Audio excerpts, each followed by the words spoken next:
You there! You dare disrespect our elder?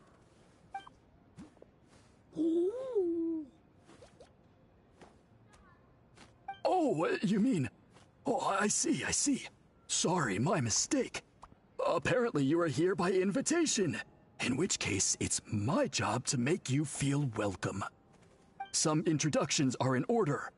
I am Koholam, one of the priests of our tribe.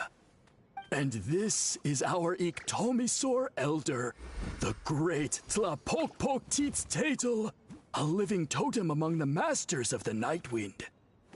Whoa, that's quite a tongue twister. In truth, we usually go with Elder Tlapo for short. You're welcome to do the same.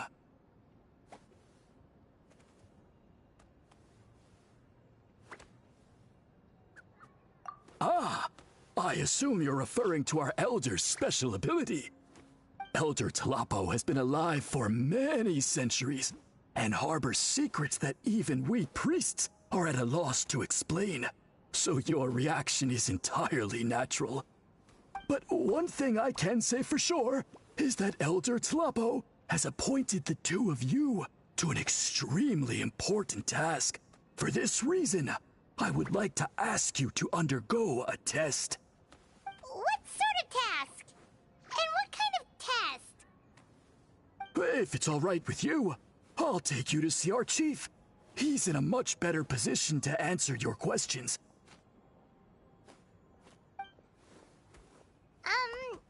Okay, sure. Very well. Then please follow me. You can use this scroll to go directly to the obsidian altar, where the chief is. Don't worry, it's just one of the many mystical abilities of our tribe.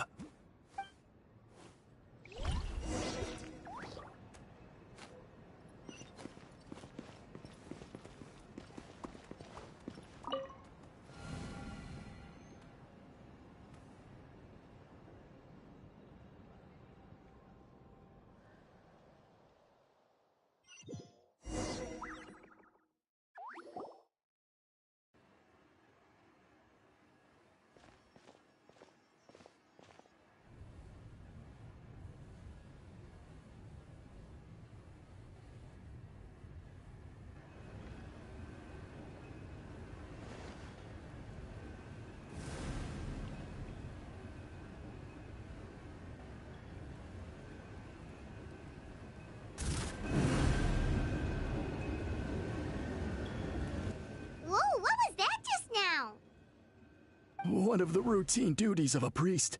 We attempt to contact the spirits of our ancestors to seek epiphanies and revelations. The chief is just over there. Please wait here while I have a word with him. I'll just be a moment. Well, the Masters of the Night Wind are definitely living up to their reputation as the mysterious ones.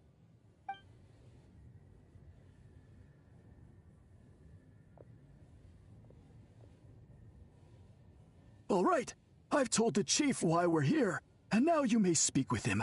Right this way.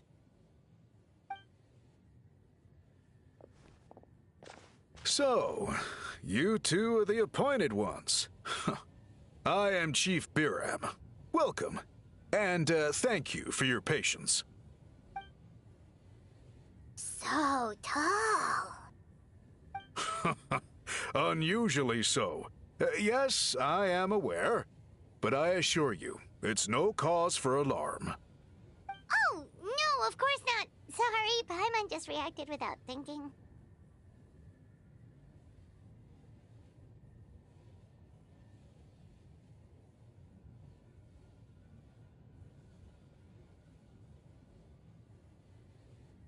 Ah, yes. Koholam told me about that. As outsiders to our tribe, this is probably the first you've heard of such appointments. I'm sure the whole thing seems very confusing.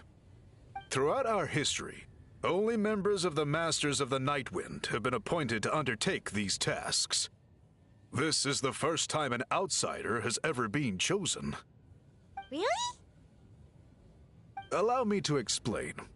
Our tribe has an old tradition of recording history in the form of woven scrolls. And not just our own history. We record the legends and heroic feats of all other tribes as well. It is a tradition we have observed for many centuries. We treat it as a solemn duty. However, when a major event occurs that affects all of Natlan, we record it on a different kind of scroll, used for this exact purpose. And these scrolls can only be woven by someone of the Ictomisaur Elder's choosing. When the Ictomisaur Elder senses a major change in the ley lines, it will issue a formal declaration to appoint a creator for this scroll. Whoa, so you mean... Elder Talapo sensed a ley line change quite some time ago, but had not yet designated the scroll weavers until you arrived. Okay, but just so you're aware, we don't know the first thing about weaving scrolls. As a matter of fact, that does not surprise me at all. How come? In the 200 years that Elder Talapo has held this position, none of the appointed ones have ever been experienced scroll weavers. Does that mean 200 years of major historical events have gone unrecorded? No. They all submitted scrolls in time, yet each of them claimed it was not their own work, but a gift from the spirits. Man, this tribe gets more mysterious by the second. Yes, well, that is the part that troubles me. The notion that we have to rely on esoteric things like gifts from the spirits to record historical events of such great importance. It is unsettling. Huh. That's pretty surprising to hear, coming from the chief of this tribe. I can imagine.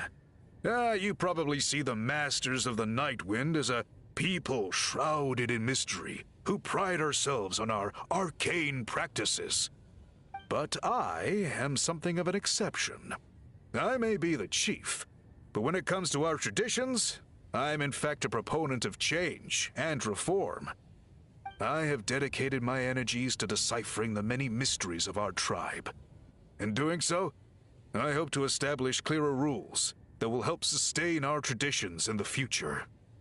Wow, that sounds great! So have you figured out the mystery of the gift from the spirits? Sadly not.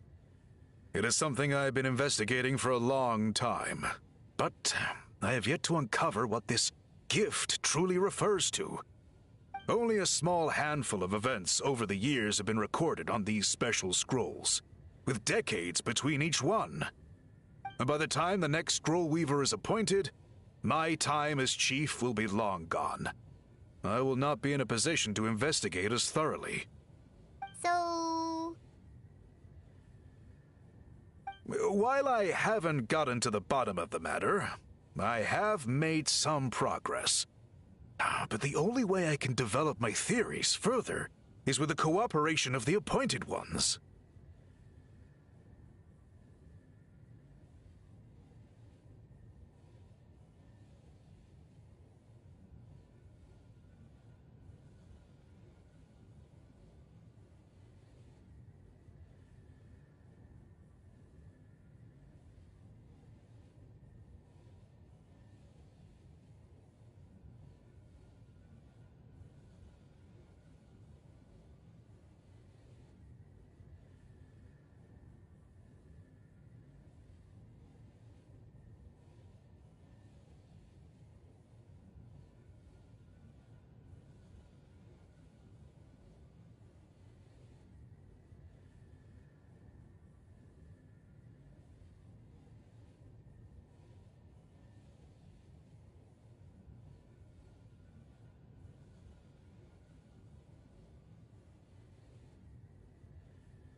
Precisely. It's nothing to be worried about. Simply a means of validating my current hypothesis. It shouldn't take you long, nor will it put you in any danger.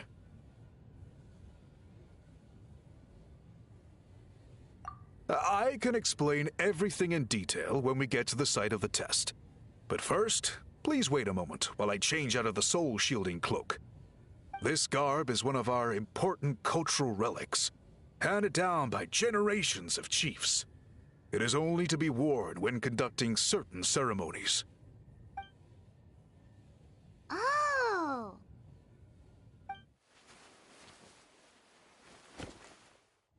Please, follow me.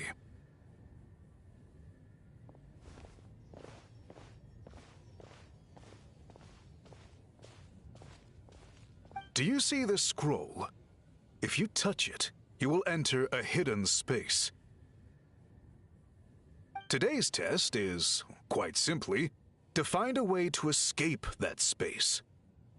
That's it? I assure you, it's not as easy as it sounds. If you cannot find your own way out, I will of course intervene to bring you back here. But then, we will be no closer to solving this mystery.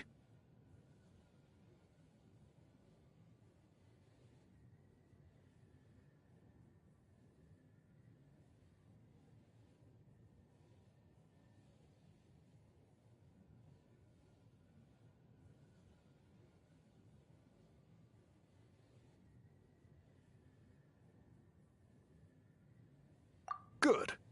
Simply touch the scroll to begin the test.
If you press a leaf between dry sheets of paper, you can make an attractive and handy bookmark.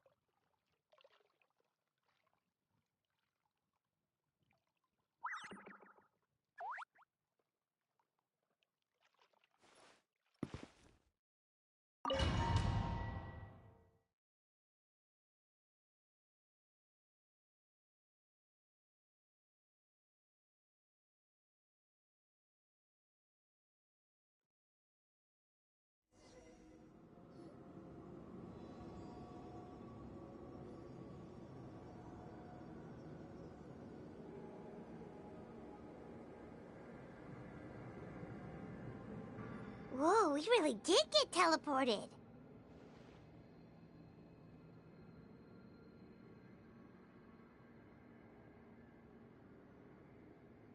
It seems like this place is completely sealed off. Doesn't look like there's an exit anywhere. Let's take a look around and see what we can find.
There are so many woven scrolls here.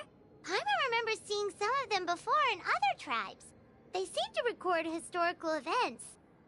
This one really stands out from the rest. For starters, it's the biggest of them all. Wonder what story it tells.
you're right!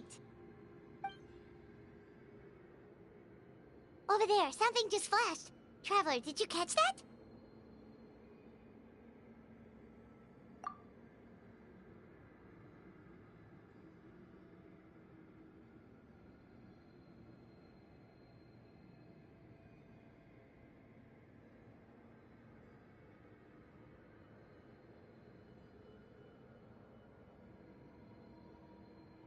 Oh, right! Paimon's with you.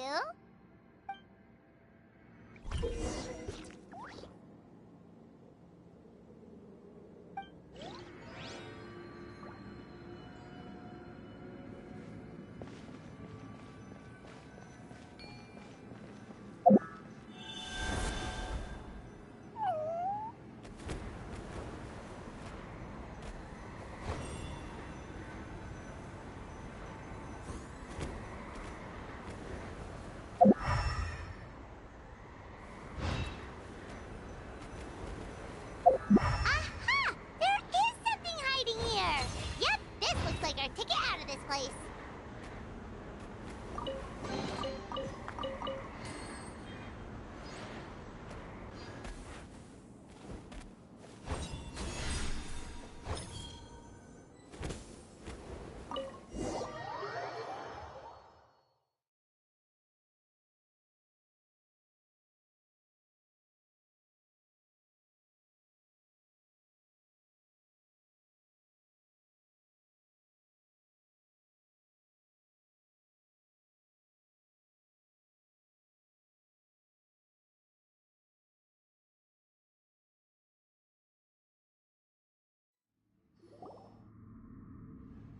Whew! We finally made it out! It is just as I thought. You are indeed capable of undertaking this mission. Yes. You saw many distinctive-looking scrolls there, didn't you? Sure did.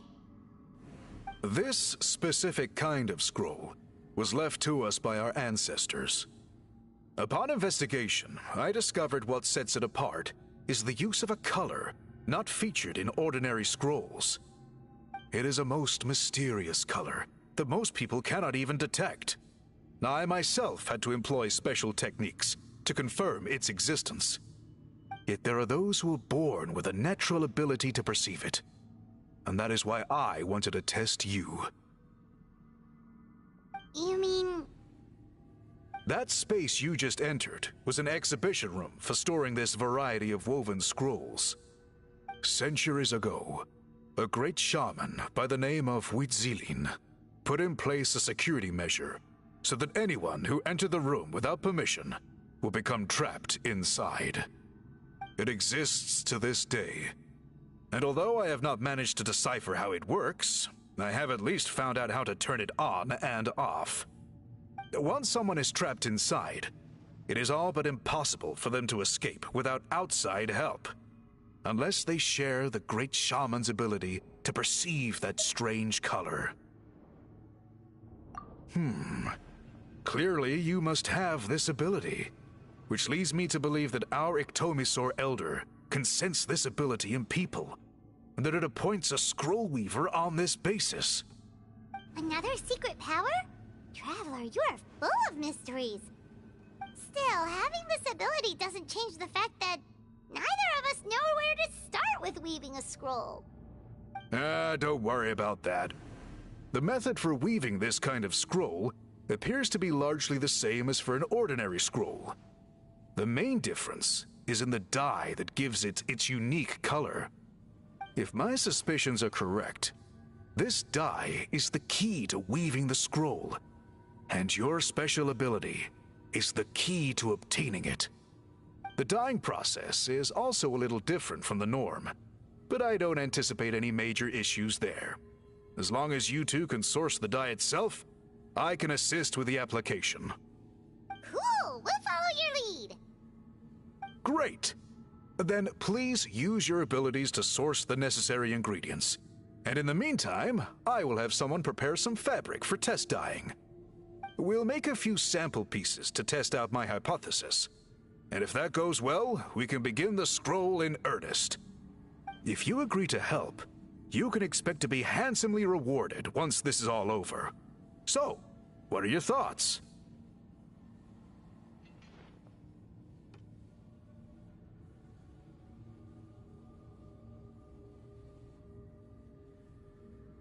Agreed, especially if there's a reward in it. What is the reward, by the way? Is it food? Paimon hopes it's food. Given the stakes involved for our tribe, I was thinking a substantial sum of mora would be appropriate. Surely that would be preferable to just a free meal. Mora works too. Anyway, how do we go about finding these ingredients? Are we supposed to just keep walking around Natlan until we stumble across them? Thankfully not. I've already identified a location where I suspect they may be found. And I've arranged for someone to guide you there. Your guide is waiting just outside. You can set off at your leisure.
Don't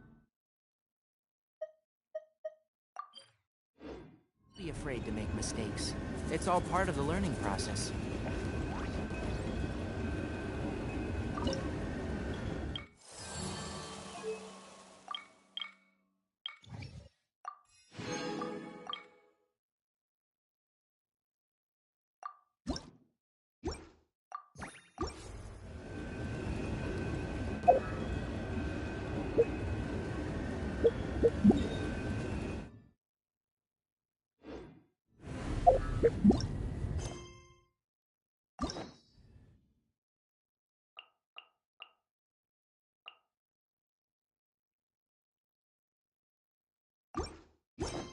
Yeah. Keep up.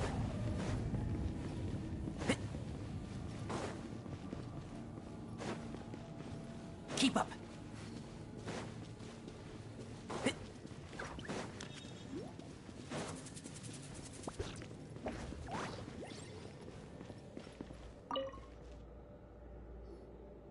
I take it you're the ones appointed by Elder Talapo? Yep, and you are... Call me Toltec. The chief asked me to be your guide for the day. His messengers already filled me in on the situation. So just follow me.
huh?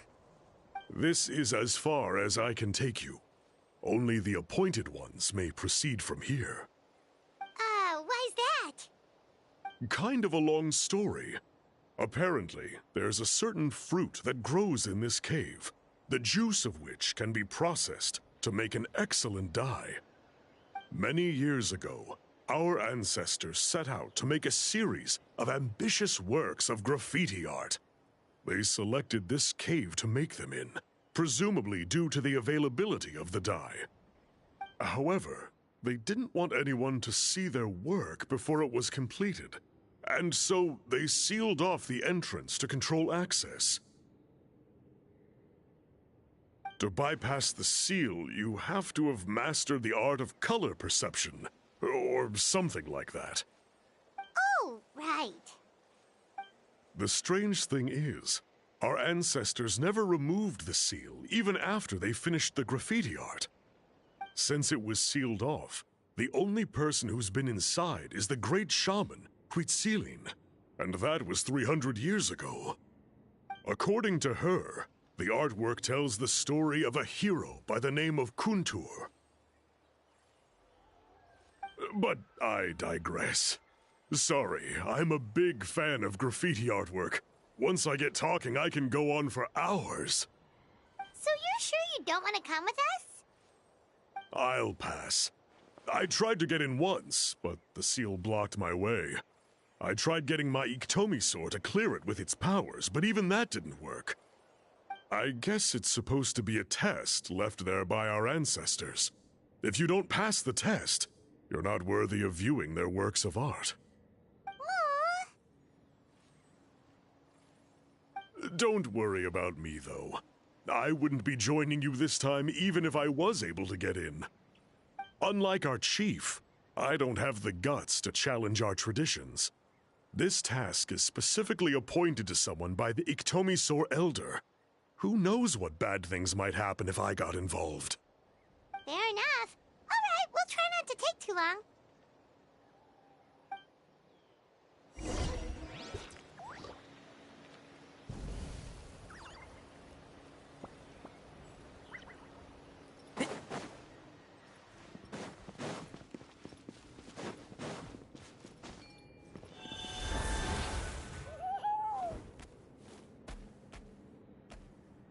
Looks like there's no way past.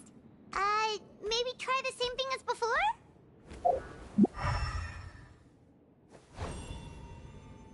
Hey, it worked! Let's head in and take a look.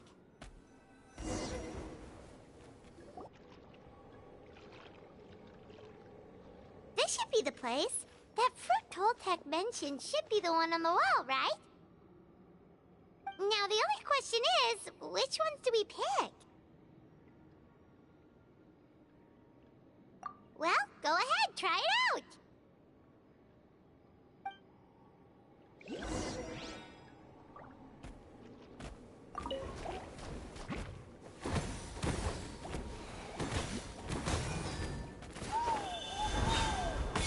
And Shroud! Sir.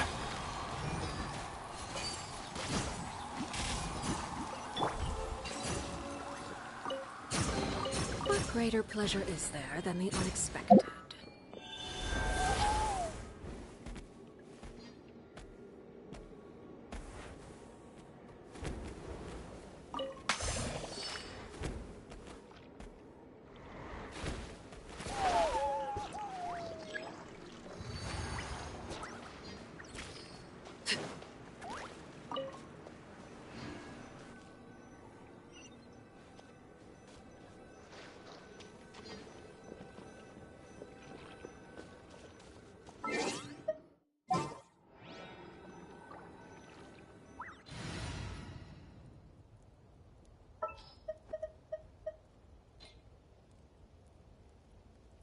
Where to?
couldn't resist. Fast! Be free. Can't see?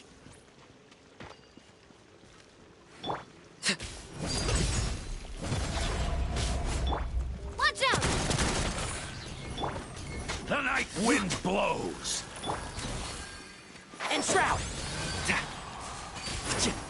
Here A little comes. frosting. Not too far now.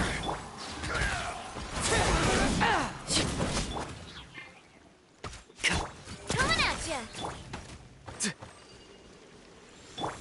A little frosting.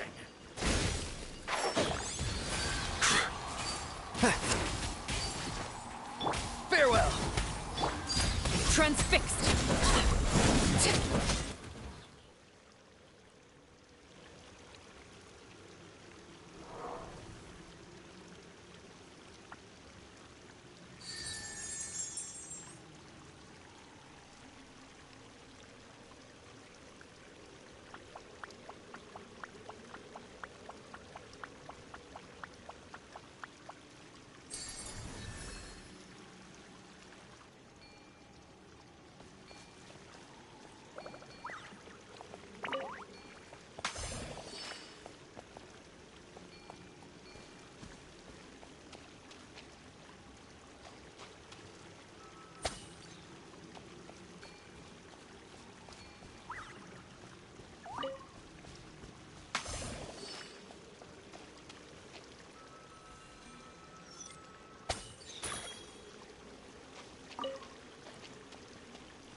Anesthetics? Check.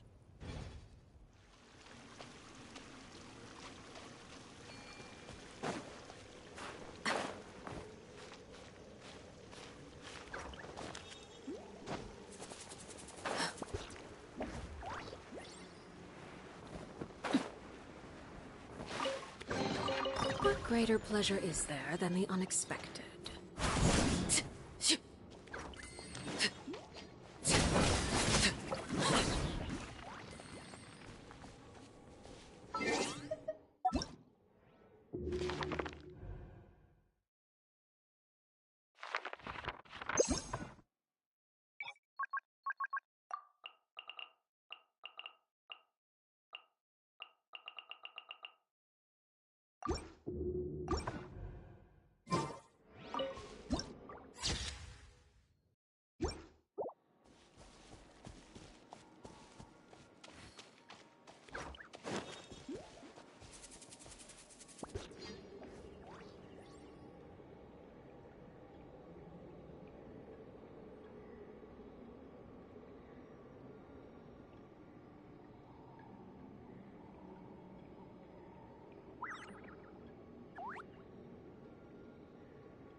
Staring into my eyes is ill-advised. I can't promise you'll like what you see.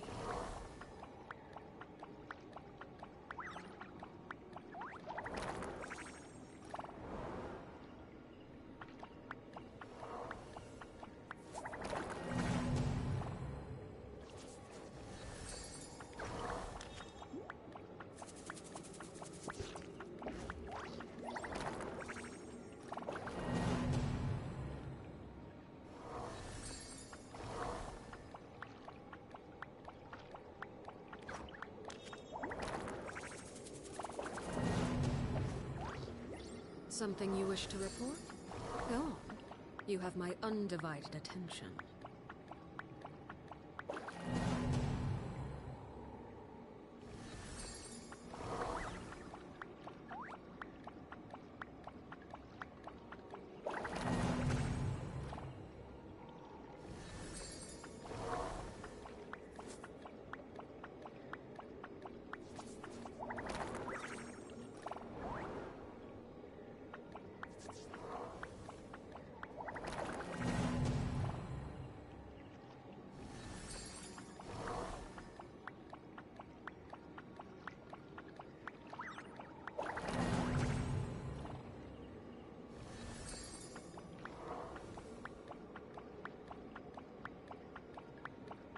Staring into my eyes is ill-advised. I can't promise you'll like what you see.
slip and fall.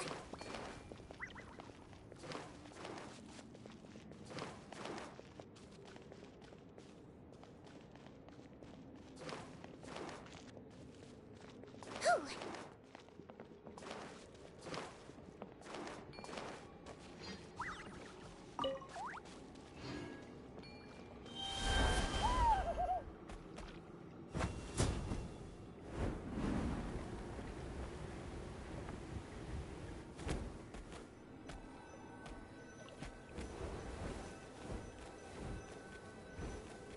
You saw something, right?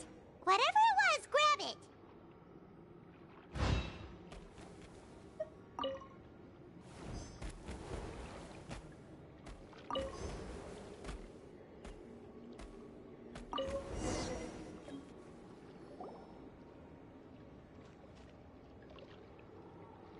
Remember the last time we came here? We found all of the artwork throughout the cave. These guys' ancestors created a real masterpiece. They probably used the same stuff for their paint as we're using for the dye, right? Maybe we'll create a masterpiece of our own. Yep, let's head back and meet up with Toltec.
We're back, and we found the ingredients for the dye.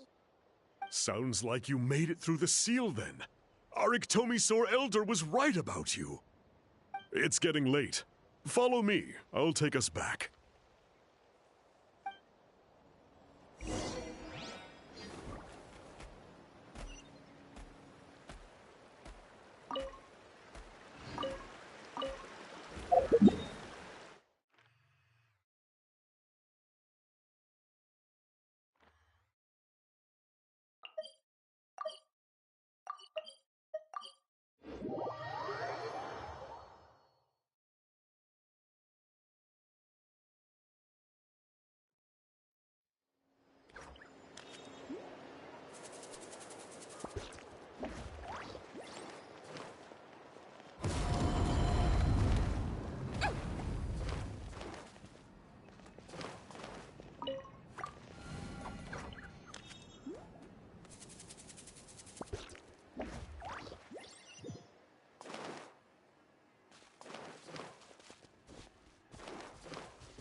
Toltec has updated me on your progress. Well done. I appreciate your efforts. Sure thing. Here's the stuff for the dye.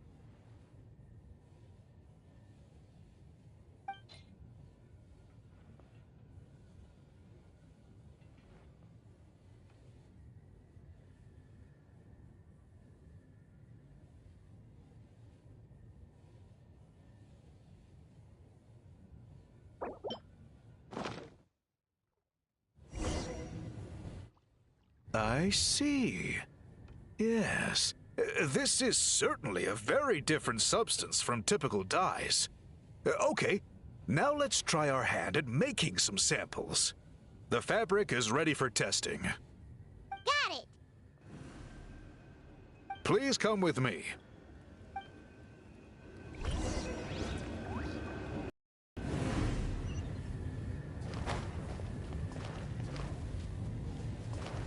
Don't slip and fall. Whew.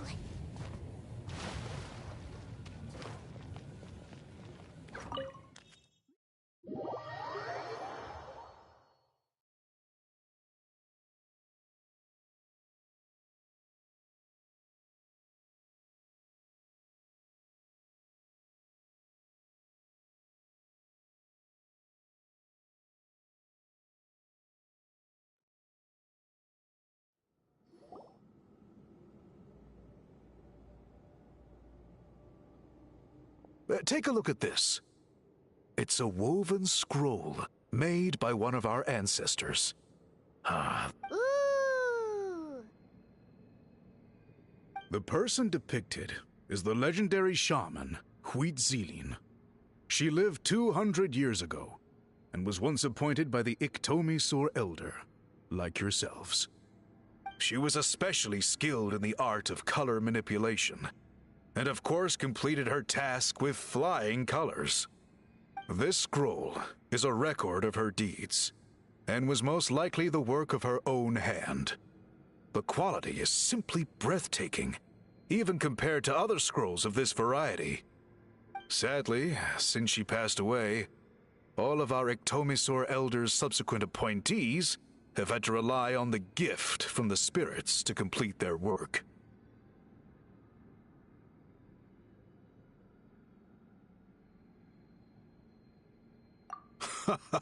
That's a good way of putting it. My only quibble with your phrasing would be, it's not just me, but us. Now Paimon's getting excited.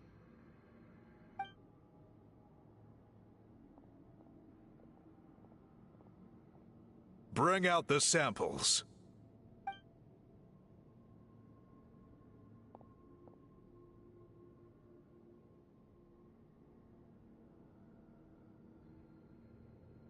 Now, as I mentioned, the dyeing process is a little complicated, but I am confident you will manage.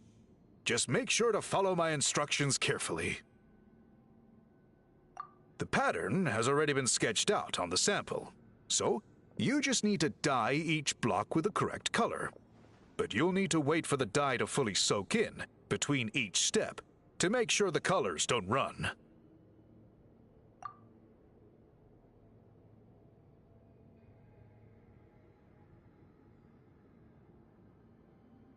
Ha ha ha! Good! The dye has taken to the fabric, and the pattern is crisp and clear. Next, apply all the remaining dye, and we should see that elusive signature color emerge. Okay, final step.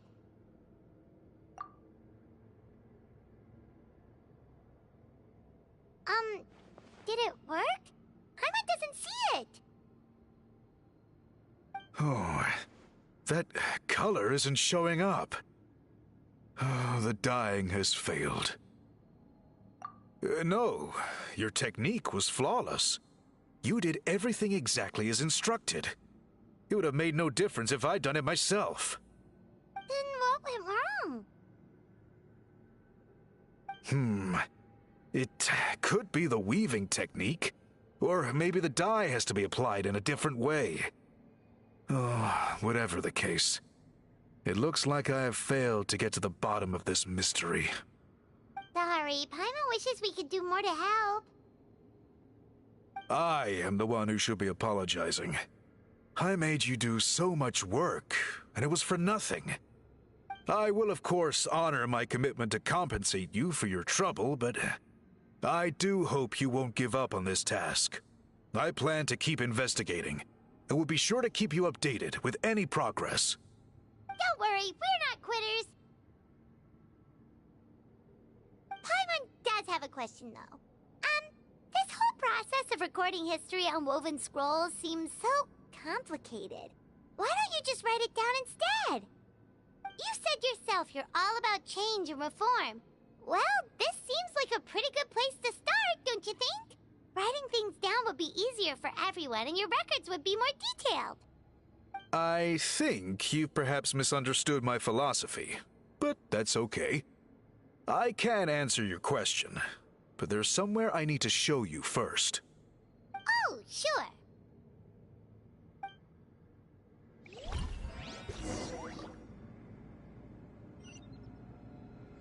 Don't slip and fall.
Whew. Look at this view. What do you think? It's gorgeous! Now, try looking a little further. Whoa, that graffiti!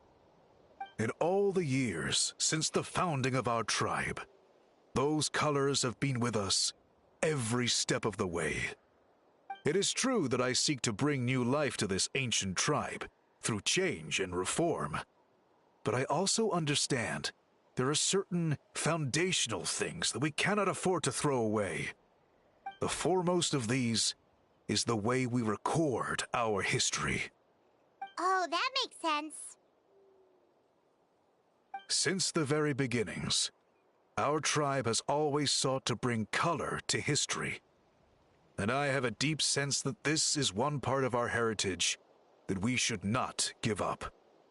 So, whatever it takes, I must find a way for us to continue producing our traditional woven scrolls. You're completely right.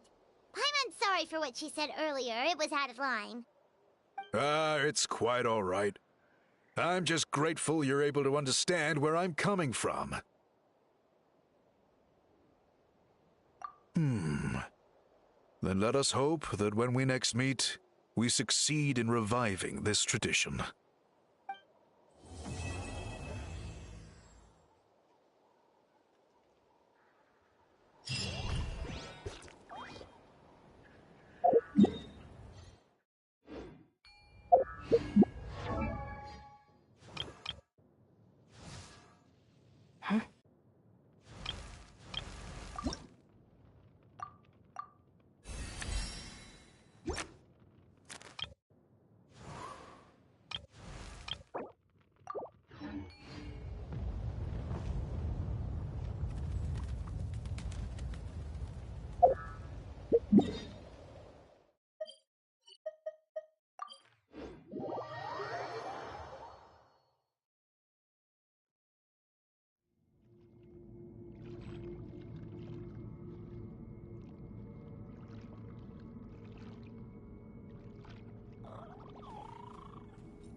Watch out, or you'll get singed. Hey there!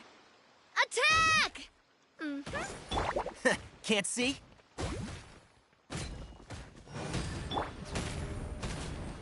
I swear, it's for medical research. I'll uproot you! Kick! One with the forest.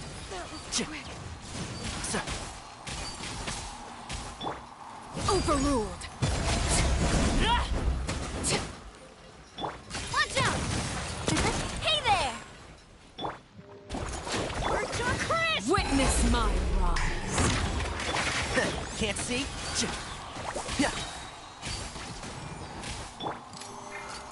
Hey there! Late bear. I hear everything. One with the forest.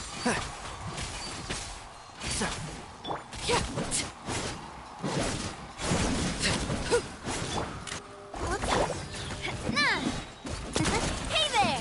Watch out! And shroud. Birdshaw Crisp!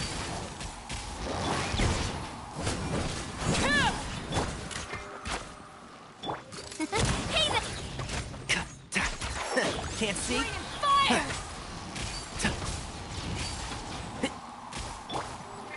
I got it. Cool it down a notch.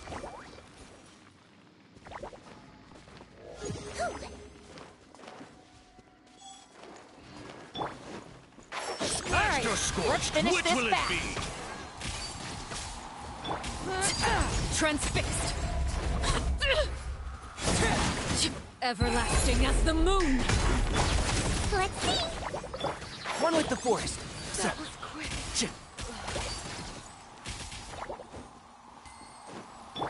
Coming at ya! Coming at ya! Late bear. Can't see?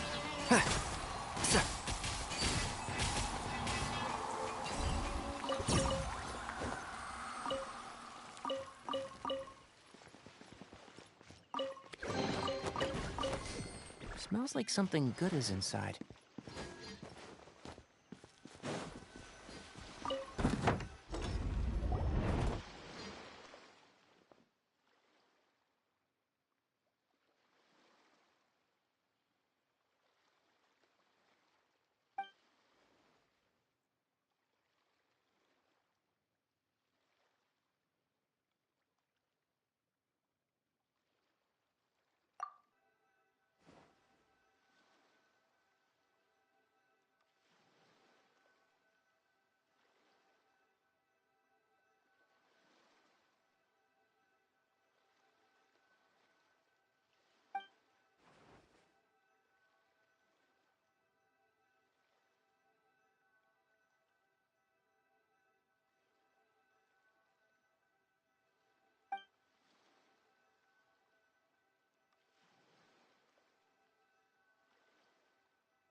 Keep up.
All right, Prepare yourself.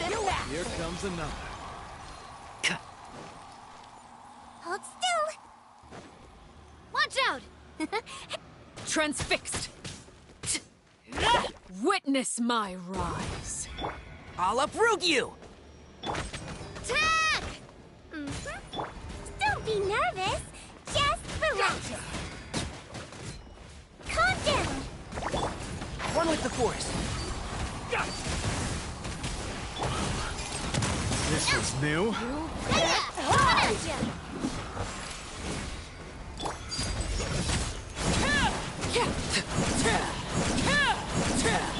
Coming at ya.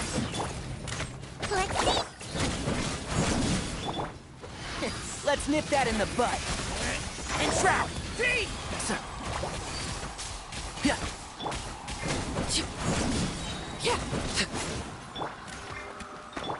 Coming at ya. Watch out. One with the force. Ah, what a drag. Flowers haven't bloomed yet.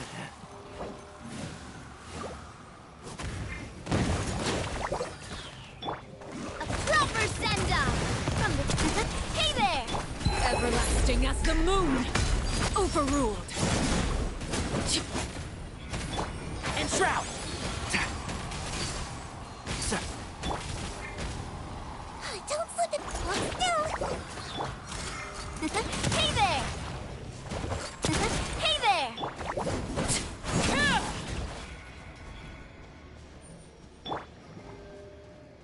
I swear, it's for medical research.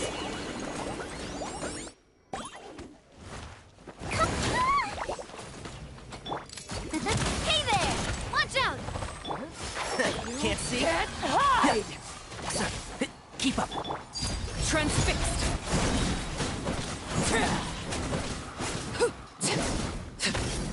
Witness my rise. Overruled. Coming at you! Hey there! One with the force. Let's see! Good show.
What's this? Let's finish Come on, let's do this. Show me your then. courage. Laid bare. Calm down! Can't see. Hey there! Watch out! Out of the way, or get blown away. Yeah. And shroud. Forget it. Yeah. Strike like Transfixed. stone!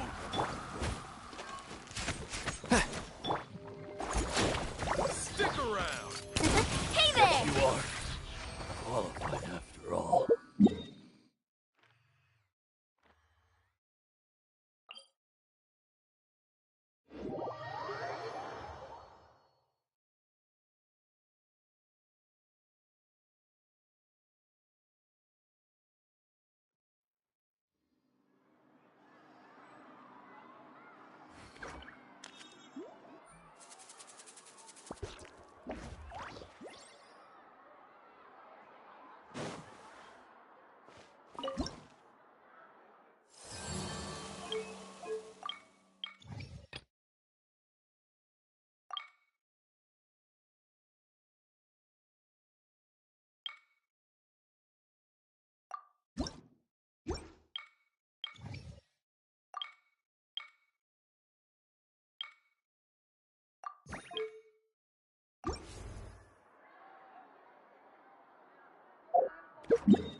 Add Ast... Thank you for Add Astra...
Hey, everyone.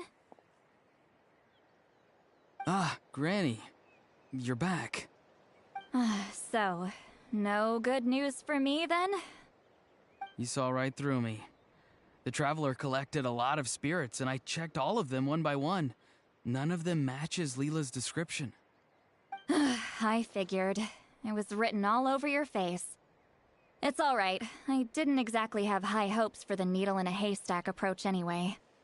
Leela's condition is still stable, but we're not really getting anywhere. Well, luckily, I made some progress on my end. Leela's parents told me that he made a new friend recently, and apparently he's been out of the house for days at a time. On one occasion, they secretly followed him and saw him and his friend tinkering around with something at a camp.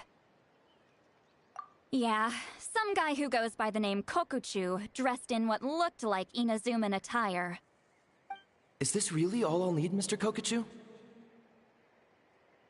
Based on my studies of the ancient texts, hypersensitivity is usually treated with desensitization therapy. So, I figure there's no reason it shouldn't work in reverse.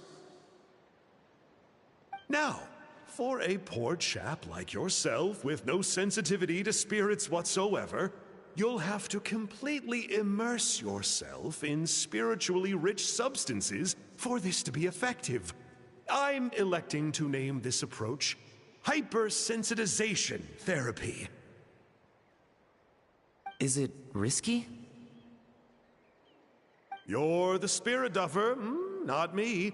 I'm sure you're more clued up than I am on the potential consequences of brute force clairvoyance. Ultimately, it's your decision. All right, but I do have one last question. What's in this for you?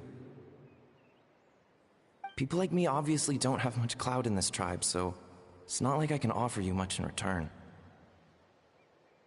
You think I'm looking for a reward? Oh, my good sir, take a look at my face. Isn't the answer written here clear as day? What? What's written there? Just a friendly guy who's happy to help. What? So some random guy from Inazuma just felt like helping Leela cure his spirit deafness? Hypersensitization therapy, huh? What a novel idea. Could that really work? Not on Leela by the looks of things. It's anything but novel. Our tribe used to offer it as a treatment once upon a time. But it was so fraught with risks and had such an abysmal success rate that it was eventually outlawed. As for this Kokuchu fellow, I'm sure he has his own agenda. He conveniently disappeared right after Leela got into this mess. Leela's parents gave me the address of the camp, so I went and checked it out. There were clear traces of spiritual energy. And also, look what I found. What's this? A broken shard. Probably from a weapon or some sort of ceremonial implement. You feel that? It might look old, but it has extremely strong traces of spiritual energy. Leela must have used this as his medium. It would definitely explain how a spirit duffer like him was able to trigger a clairvoyant experience. Wait, there's something else. It feels so familiar. I think this is somehow connected to my ancient name. Connected how? Is it like a shard of an ancient name? No, more like... I think this item might have belonged to... Okay, that's it. Granny's getting itchy clairvoyance fingers. I'm going to try using this shard as a medium. Cool, same as last time? The Traveler can use the Spirit Loom to record what you find on a woven scroll. Nope. Auroron can do the recording this time. Why? It's a safety measure. You have a better understanding of the spirit domain than the Traveler. If this really is a Sanhaj relic, you'll be better placed to deal with the fallout in the event that something goes wrong. Ah, see, Paimon? Told you Granny has a soft spot for the Traveler. Look at her not wanting to put him in danger. Meanwhile, I'm just a grandkid, so I'm expendable.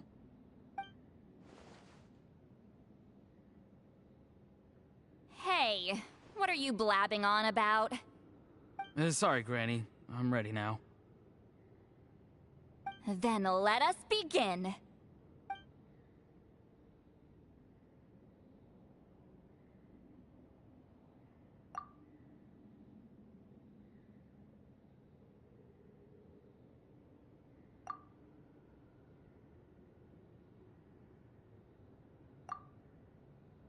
Alright, what's on the scroll this time? Looks like a broken bow covered in flames. Hey, don't you think one of the pieces looks just like this shard? You're right! It seems to be from the body of the bow. I saw a bow just like this in one of Granny's scrolls. Yes, it's the weapon Sanhaj used in the Battle of the Mare Javari. I guess that proves it. This shard is a bona fide Sanhaj relic. Good old Sanhaj. The relic's spiritual energy was fluctuating very strongly, but I wasn't in any danger at all. The Traveler probably would have been fine as well. Now that's a true hero, huh?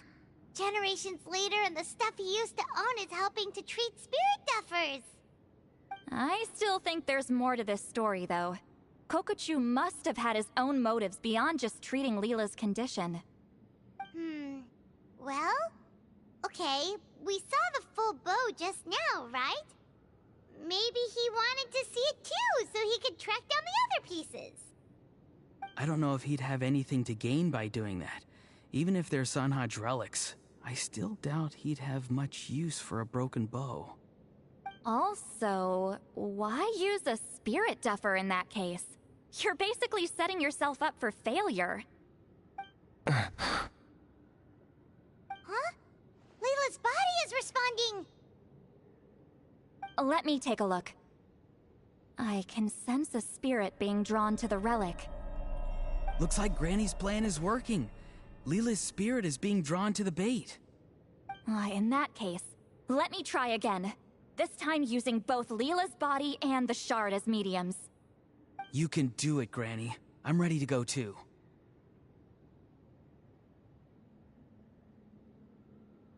You got the itch too, huh? Plus, Auroron went last time. It's only fair to take it in turns. Fine by me. We know it's safe now, so you shouldn't have any problems.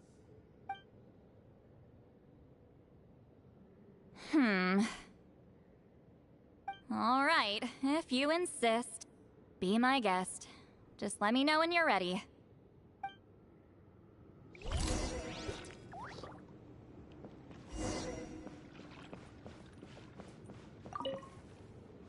You ready? All right, here goes.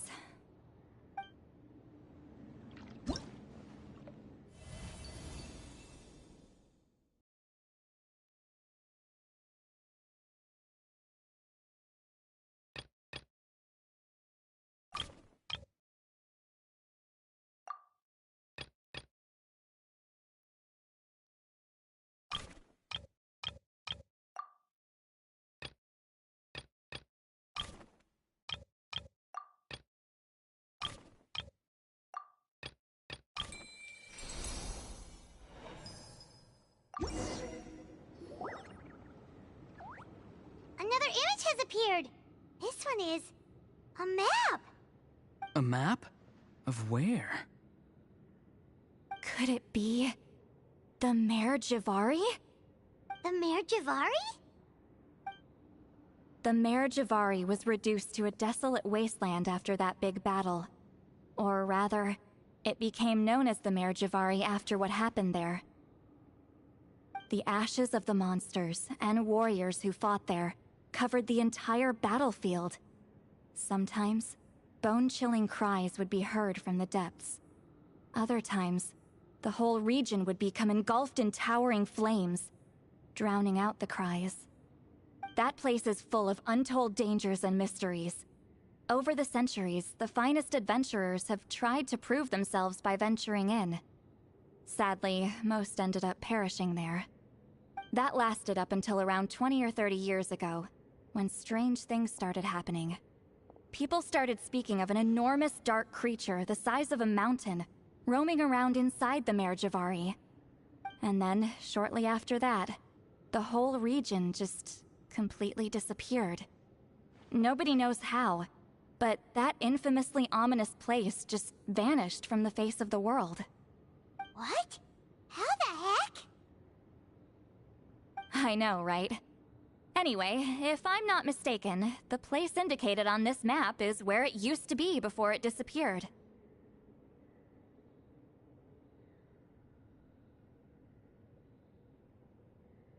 At the westernmost part of Natlan. It's a very remote location, far away from any of the tribes. There never used to be a settlement there, but there's more people since the Mare Javari disappeared. Anyway, that's just what I've heard. I've never been there myself. This is what age does to you. The older you get, the less adventurous you become. That's just an excuse. Granny's too lazy to take a trip that far away. Hold on a second. There's a spirit approaching the shard and the woven scroll. Oh, Leela's body is responding again! Quite a strong reaction this time. Does this mean what he was really seeking was the Mare Javari's location? I sense it too. There's a soul nearby. Almost a complete one. This is creeping Paimon out! This seems like the plan is working. So, can we just wake him up now? Not today. You might think bringing a spirit back into its body is like pouring water from one bottle into another, but it's far more complicated than that. I need to borrow a ceremonial sword and make some other preparations.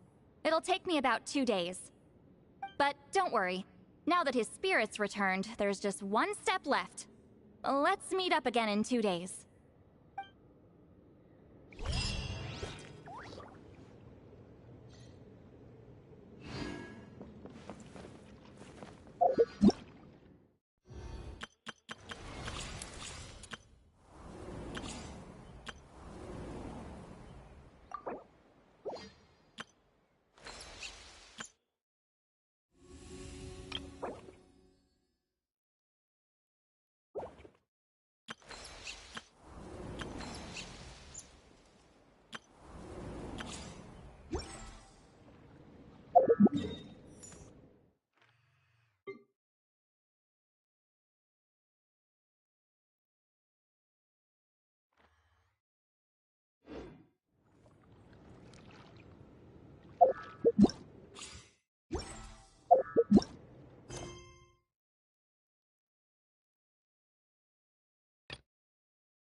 Shilonen, good thing you're here. I'm wondering if I can... Oh, the shelf on the left, second row down, first X on the right.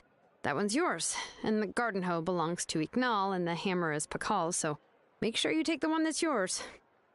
I haven't even said why I'm here. But, looks like you're about to head out for a break. Yes, but I am going to take it right here. The temperature is just perfect today. Really? But doesn't it feel a lot hotter than usual? I really don't want to stay out in this heat. Exactly. In hot weather like this, customers don't tend to stick around and talk when they're coming to place orders or pick up the goods. I see. Oh, here comes another customer. I'll just leave you to it then, and pick up my axe. Sure, sounds good to me. Hey, Shilonen! Oh, Traveler, Paimon! We meet again. Oh, you two seem to be in good spirits. How's your, Pilgrim's Chronicle been? Run into any issues?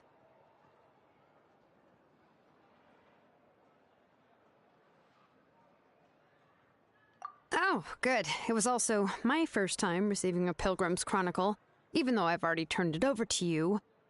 There are still a lot of things that could go wrong, so I wasn't sure if there'd be any issues. Huh? So, what are the chances that something might still go wrong? Well, less than the chances of Mualani accidentally falling off a spiritway, I'd say. Oh, well, that definitely would never happen. I found the axe, Shilonen. Thanks a lot. By the way, Nitchka's birthday's coming up real soon. Are you planning to visit her? I've prepared a gift, and was just getting ready to take it to her. You're not planning on giving the kid a full set of pliers again, are you? Or, let me guess, woodworking tools? Oh, yeah, I make these myself, and it's a lot of work. But if you like a set, I can make some time and forge one for you. Great! We often camp out in the wild, but a set of Shilonen's tools would make pitching a tent and starting a bonfire a whole lot easier. Well, still, I won't be giving Nitchka any tools this year. She wrote me a letter saying that she'd like a copy of Tequil the Brave. The book is not what you call a bestseller, but luckily, I have a few copies in my collection. They were really old editions that were published a long time ago, but they should still be readable. Children her age love fairy tales. The last time I was at Tassoli's, I even brought Nechka. Wait. What did I bring her again? It must have been her favorite thing, but, why can't I remember it anymore? Oh, it is quite hot today. Seems you're about to pass out from the heat. Do you even remember your own name? My memory can't be this bad. It's just these last few days. I've been forgetting things for some odd reason. Well, in that case, why don't you use the Blaze Gem inscription you have as a memo to engrave some important things to remember? After all, that inscription will never wear out, and it's easy to carry. I'd say that's quite a fitting use for it. You do have a point, but my inscription is almost already full.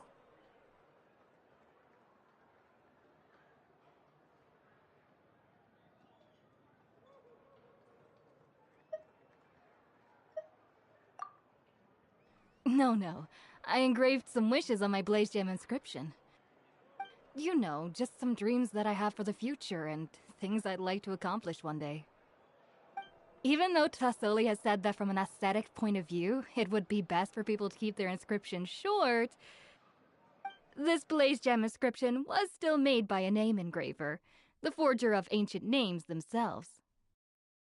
Everyone thinks that the inscription she made might have some wondrous powers. So, many people who bought Blaze Gem inscriptions engraved their wishes and dreams on them, in hopes that they would come true. Sounds kinda like a wish granter. But if you do that, won't everyone be able to see your wishes and dreams?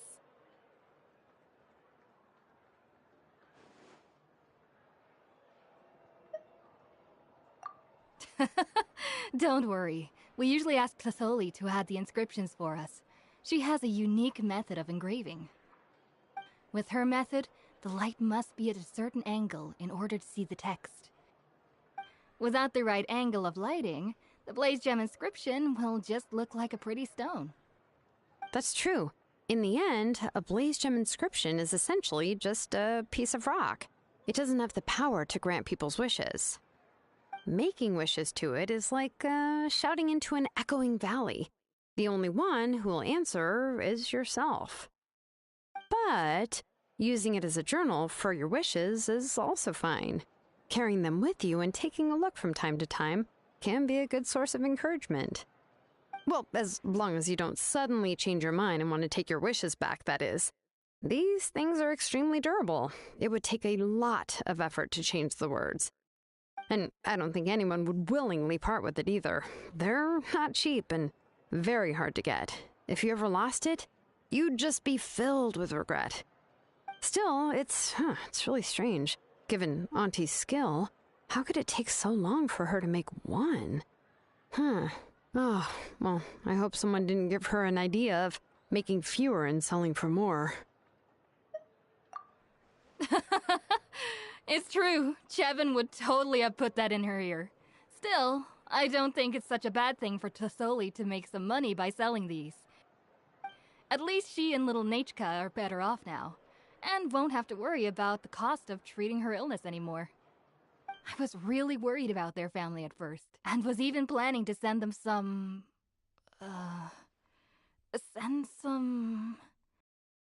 Huh? What was I planning to send to Nechka again? This memory of mine. All right, if you stay out in the heat for any longer, I'm afraid even the inscription won't be able to save your memory. You should, go back. Yeah, get some rest. Right. Right. Please give my regards to Tassoli and Nechka. What's going on? Maybe I should go talk to Ernly to get some medicine. So you'll be going to Nechka's birthday party too, Shilonen? Oh, perfect! Then let's go together! Oh, yeah, sure, but I didn't expect you to know Tassoli too. She hasn't been coming to the tribe much lately, so how did you get a chance to talk with her?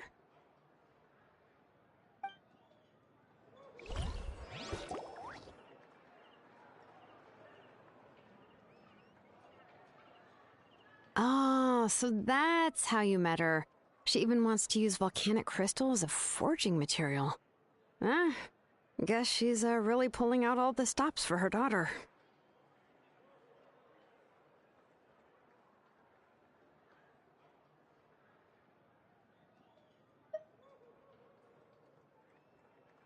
Then let's just go and ask. Come on, I want to give her the book anyway.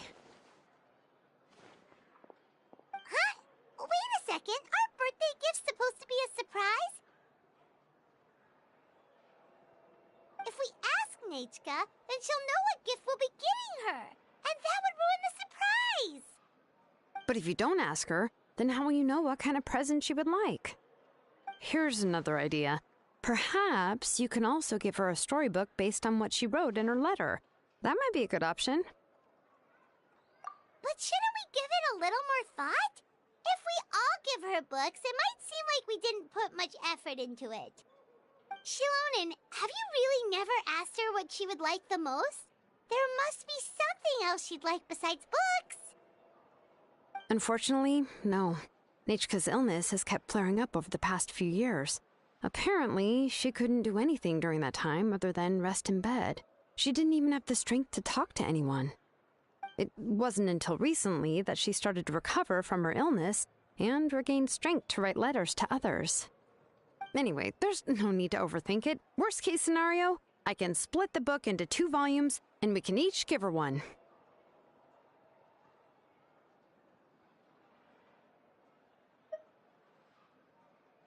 Yeah, even though it would ruin the surprise, we could at least get her something that would make her happy.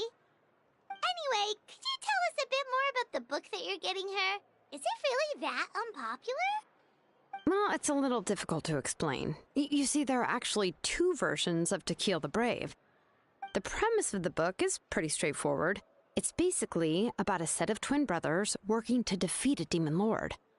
But after defeating the demon lord, the older brother, To Kill, discovers that the king's spirit has possessed his younger brother, Remak. In the ending of the original story, the older brother kills his younger brother to defeat the demon lord, before jumping into a volcano.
I remember there was one line that was super popular at the time.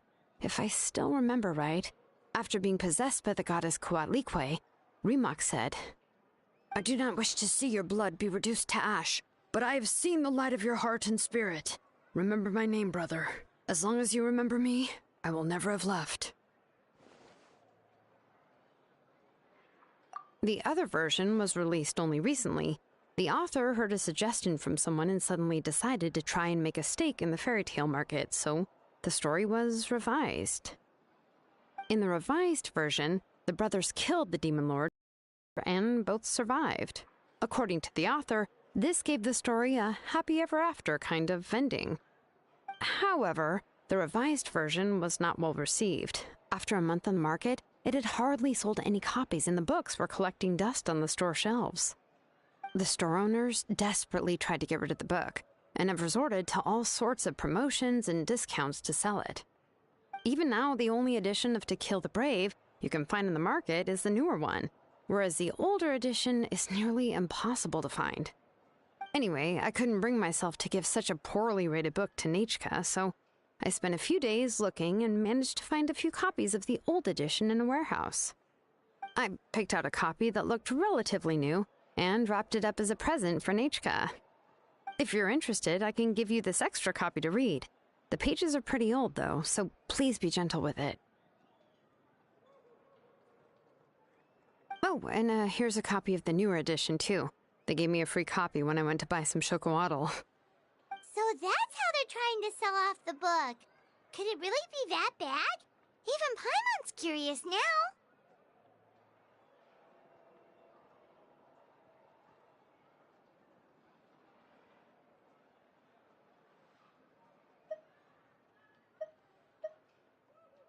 Okay, but you'll have to carry Paimon for a while. Once Paimon's done reading it herself, she'll read it out for you. Let's get going. Telesoli lives pretty far from the tribe, so it'll take us some time to get there.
Go on now, Yengu.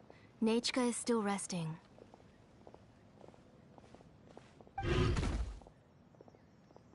Tlisoli, we're here!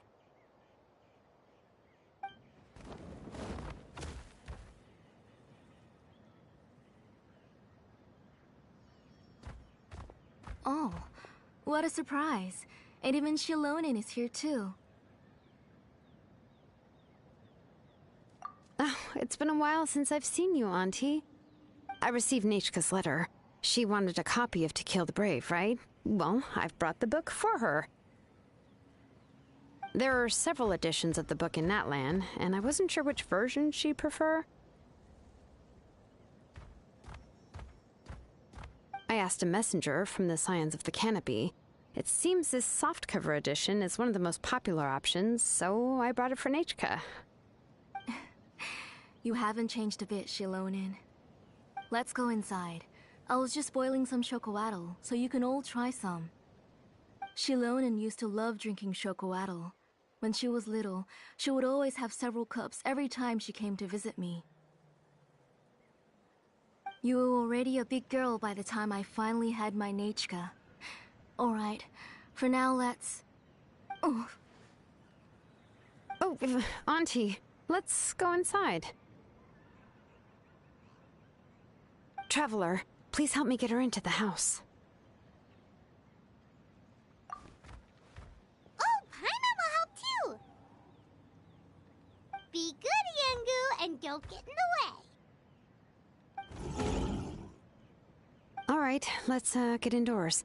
Watch your step, Auntie.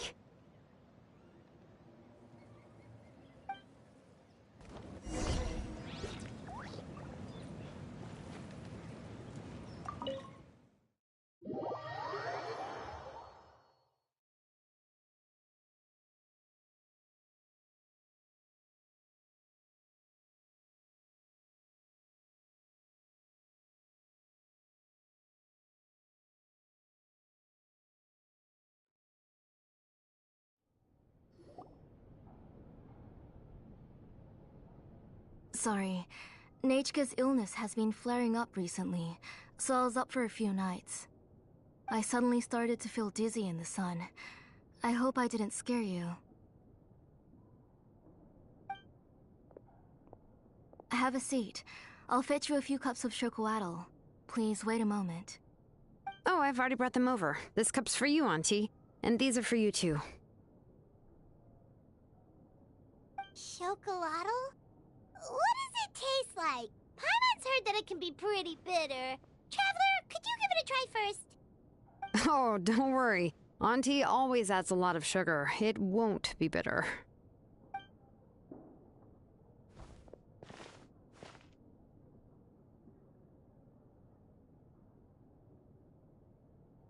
The last time you came to visit, you were still just a kid. But now you're a pillar of the Children of Echoes.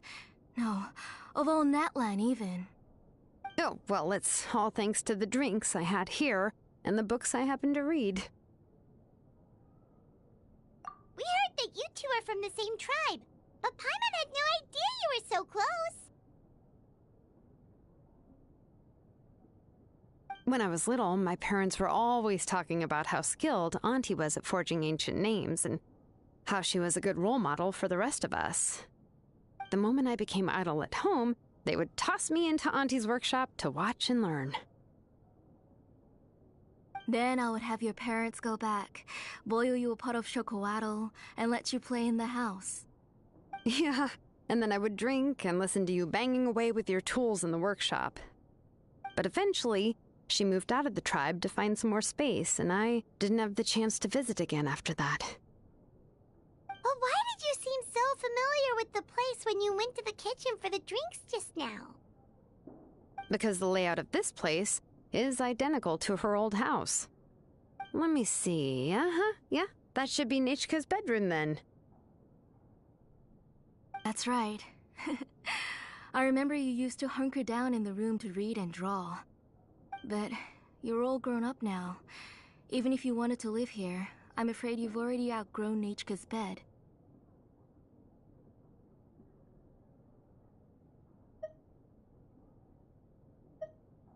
That's how Nechka sees Shilonin, too. Whenever she's feeling better, she always asks me when her pen pal sister will be coming to visit. Well, yeah, I'm here now, and even brought a gift as an apology. I'll leave the book here. You said Nechka asked you for the book? I hope it wasn't too much trouble to get. Really, I'm surprised that she even asked you for a present. When she's at home, she'd even ask me for permission to eat some snacks. Maybe I've been too strict with her. She's obviously starting to like her big sister more than her own mother. Oh, really? Well, I'd say I really haven't done enough to deserve the title of big sister. Yeah, I wasn't able to help her when she was sick, and I didn't even come and visit her that many times. Well, the only thing I have been able to do is to help her find some books. Don't be too hard on yourself, Shilonin. You have great responsibilities as the name engraver of the tribe. We both know you are far too busy to take care of her. The responsibilities on your shoulders also became far heavier when I gave up on my work. You just had more important things to tend to, Auntie. No one in the tribe blames you. We all know that Nechka needs her mother's care. But that doesn't change the fact that I gave up on my work.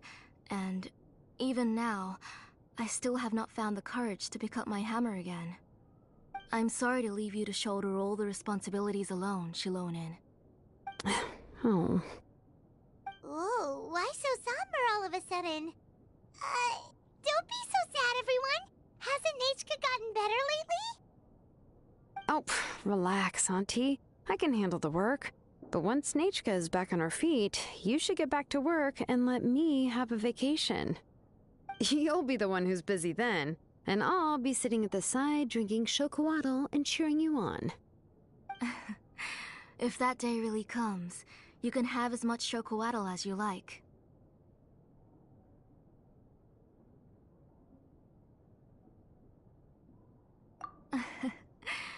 If you asked me before, I wouldn't have even been able to talk about it.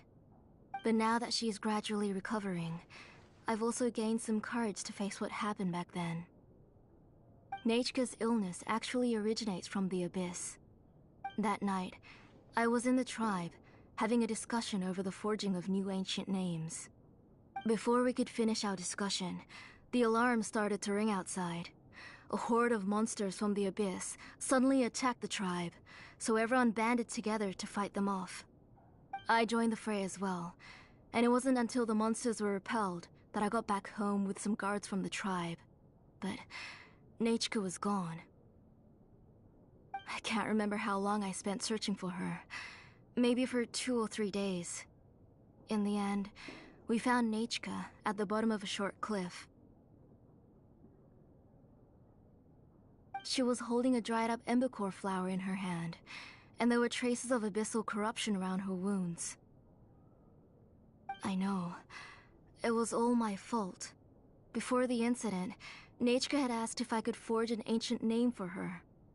Work was busy at the time, so I told her that if she could find an embercore flower, I would use it as material to forge her an ancient name.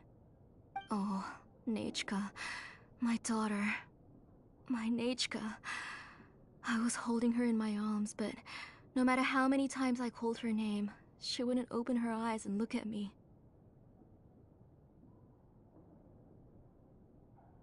I was the one who decided to move my workshop to the outskirts of our tribe for work, and I was the one who left her home alone. Oh, my daughter. My Nechka. Why do you have to suffer like this? Whoa, hey! It's okay, right? Nechka's getting better. She already has the strength to write letters now, doesn't she? Well, Shilonen has even brought her a gift. Sorry. I just can't control myself whenever I remember that time. Phew. Alright. It's not every day that we get guests. I really shouldn't be crying like this. I asked someone to buy some ingredients for me, so why don't you stay for dinner tonight? I'll make some shrimp bisque, grilled fish and mint sauce, and tower tacos. We'll help. That sounds like a lot to make, and we don't want you to tire yourself out.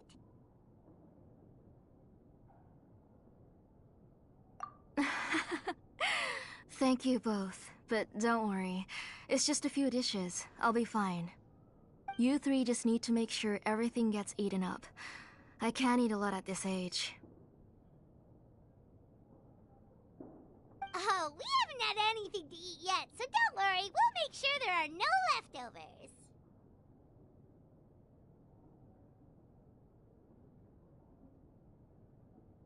Ah, it just occurred to me that Shilonen likes to eat cheesy crab hot pot. Why don't I make that instead of the grilled fish and mint sauce? I remember you don't like picking out fish bones. Nah, both are fine with me. I've learned to just chew up the fish bones now. Oh, come on now. If you don't want to pick out the bones, I can just take them out for you. Anyway, for dessert, would you like a cup of grain fruit or chocolate? Cup of grain fruit! How about a cup of green fruit mixed with chocolate? Okay, got it. I'll go start cooking, but could you do me a favor in the meantime? I ordered a bunch of ingredients, and they should be here any minute now. Would you go check by the door and see if they were already here? If so, please bring them in. Come on, Shilonen. Stop lying around. You shouldn't nap before dinner. It'll ruin your appetite. Hey, I'm not a kid anymore, you know. You don't have to worry about my appetite. That's beside the point. If you don't watch out for your health while you're still young, then when you get older, you'll... All right. I'm getting up.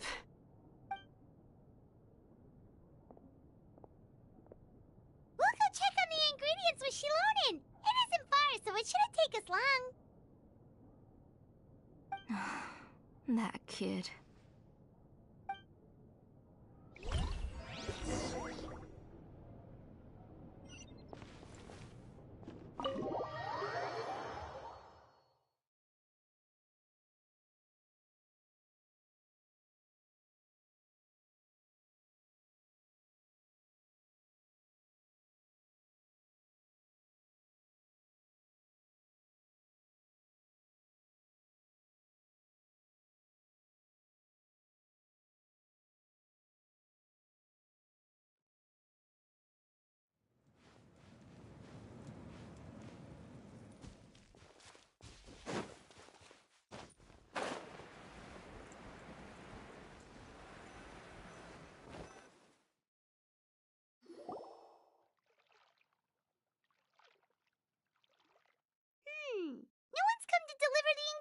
yet.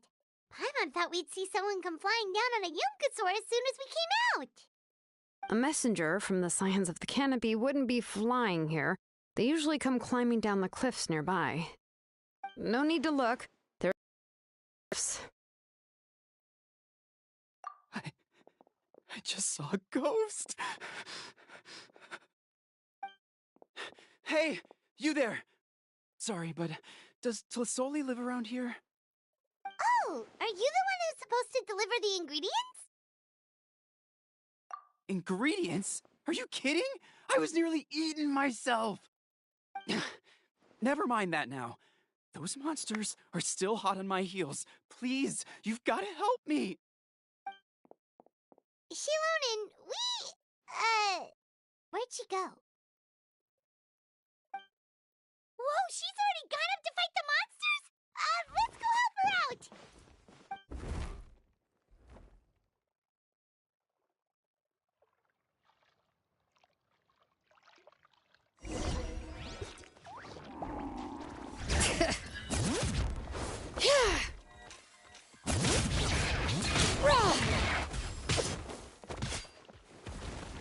One with the force.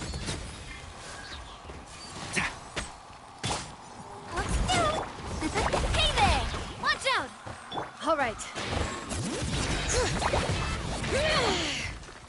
Letting brave names echo!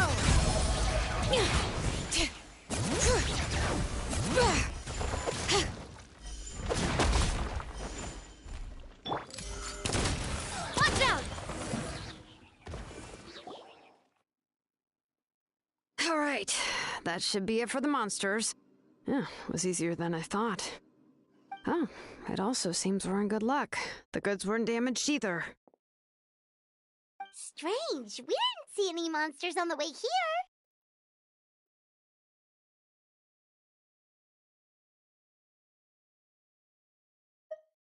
Yeah, right. I use this road to deliver goods all the time, and I've never been attacked like this before. It's the main road in and out of the tribe, so people often come here to clear out any monsters. This area is usually very safe. I don't know what happened, but it seems like all the monsters around here have gone berserk. Even the docile Tepetlosaurs are in a frenzy. Tlisoli doesn't even forge ancient names anymore, so why can't she just move back to the tribe? If she comes back, Nachko will even be able to find some playmates. She's so young and hasn't even...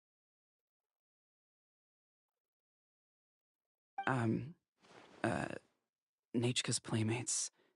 No, wait, I feel like my kids have played with her before. They've even told me about Nachka's favorite game. If I remember right, it was... strange. I always remembered it before. How could I forget all of a sudden? Look at that! He has a Blaze Gem inscription too!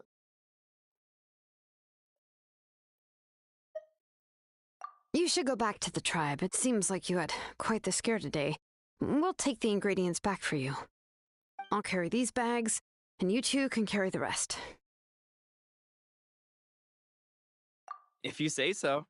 Thank you so much. I guess today's just a really bad day for me to go outside. That's so weird.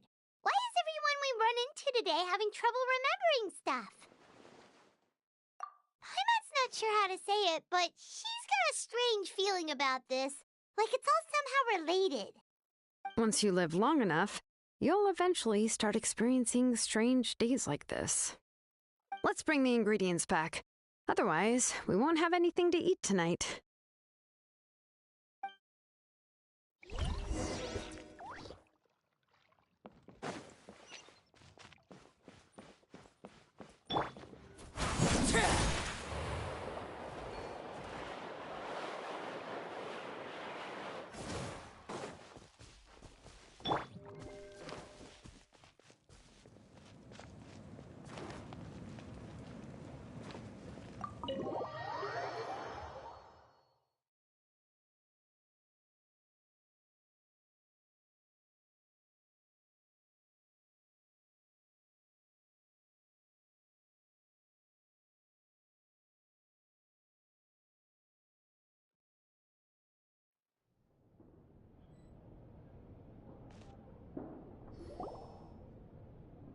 Ah, you're finally back.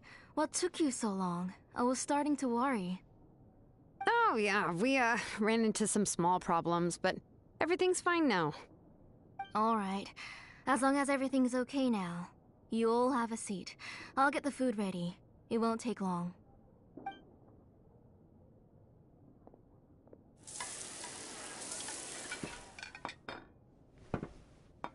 Whoa, there's so much tasty food! You're amazing, Tlasoli! They were all pretty simple dishes to make. Don't be shy. Dig in, everyone.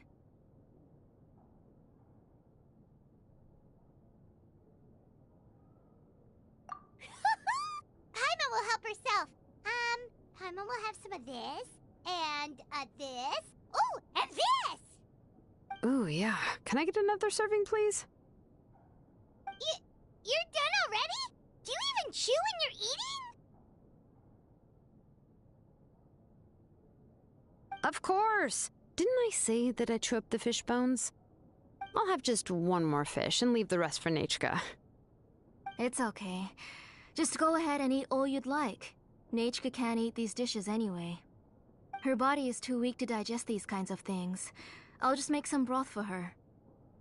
Oh no, but Paimon thought she'd already recovered from her illness. Injuries caused by the abyss cannot be undone. The doctor said the fact that she's stable is already quite a miracle. But it's okay. Nechka can talk to me now and can even hold my hand. That's more than I could ask for. Even if she will never again know that I am her mother. What do you mean? The doctor said the abyss has had an irreversible effect on Nechka's soul. She's lost all her memories from before she was injured. The doctor also said this sort of memory loss isn't like simply forgetting something. Rather, she can no longer remember anything from before that fateful day. Huh? But how does that happen?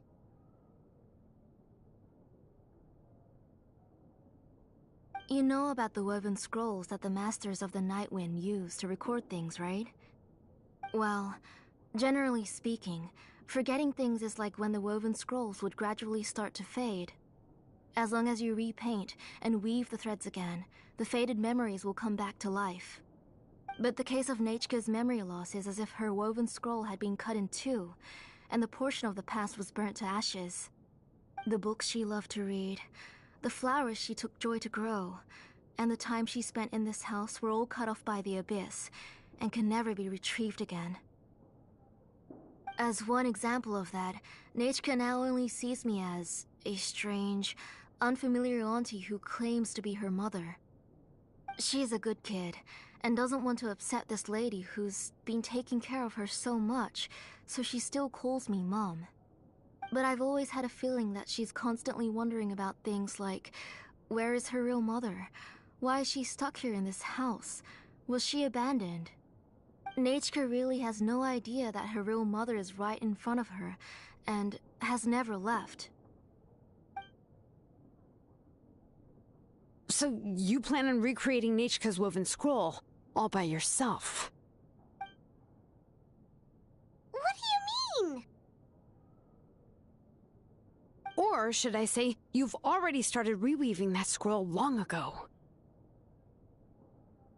The delivery guys. I saw it hanging from his waist, so I asked to borrow it from him. Don't worry, I'll return the inscription to him once we've figured everything out. These things aren't cheap, after all. When did you know? Yeah, I noticed it back when Blaze Gem inscriptions suddenly became popular among the tribe. It was then that I also noticed that everyone wearing Blaze Gem inscriptions had varying degrees of memory loss. Traveler, you've picked up on it too, haven't you?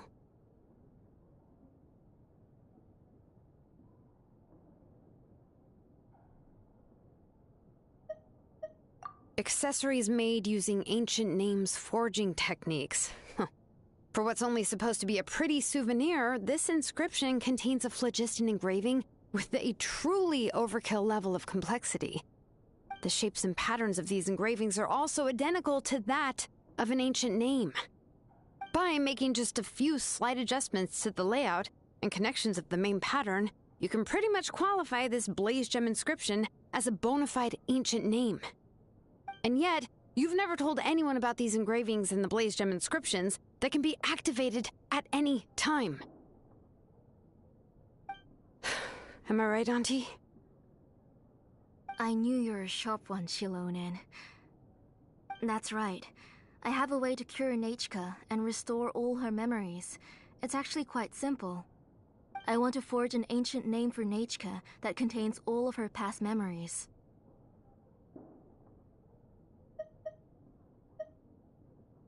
And the reason they must be approved by the Wyab is because the memories they bear are all stored within the ley lines.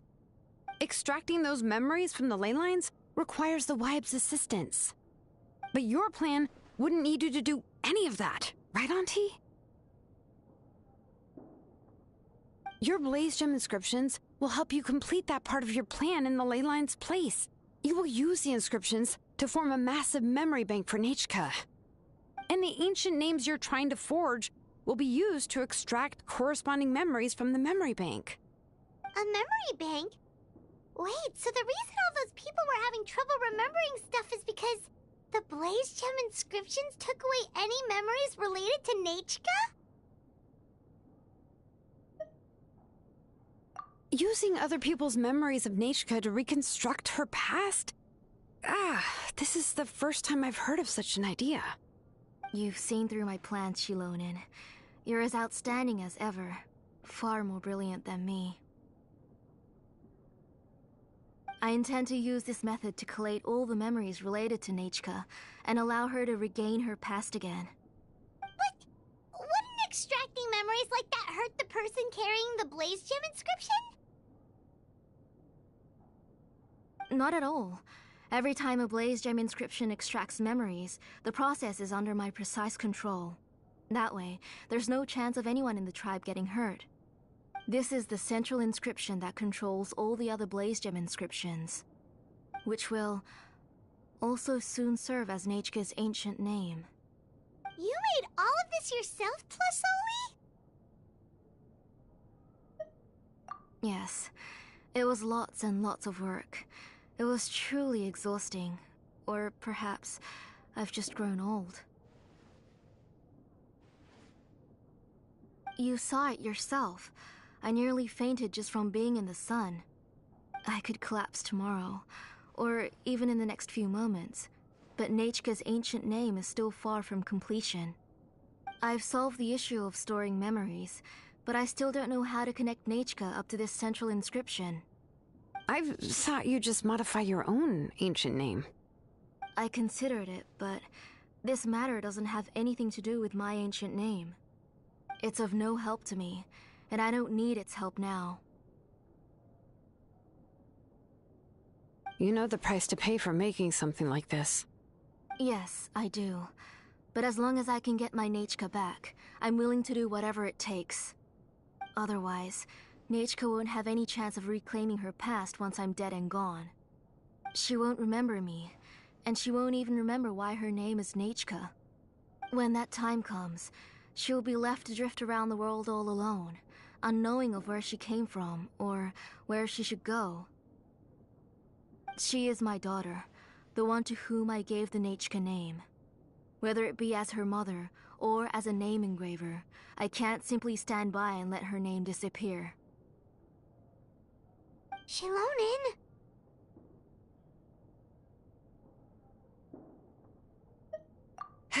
I'll take the central inscription with me. I'm going to completely disassemble it to confirm its components and uses, and I won't make any promises until I've checked everything. Say goodnight to Nechka for me, Auntie. Oh, wait. I've also finished the inscriptions for the Traveler in Paimon. Let me fetch them for you.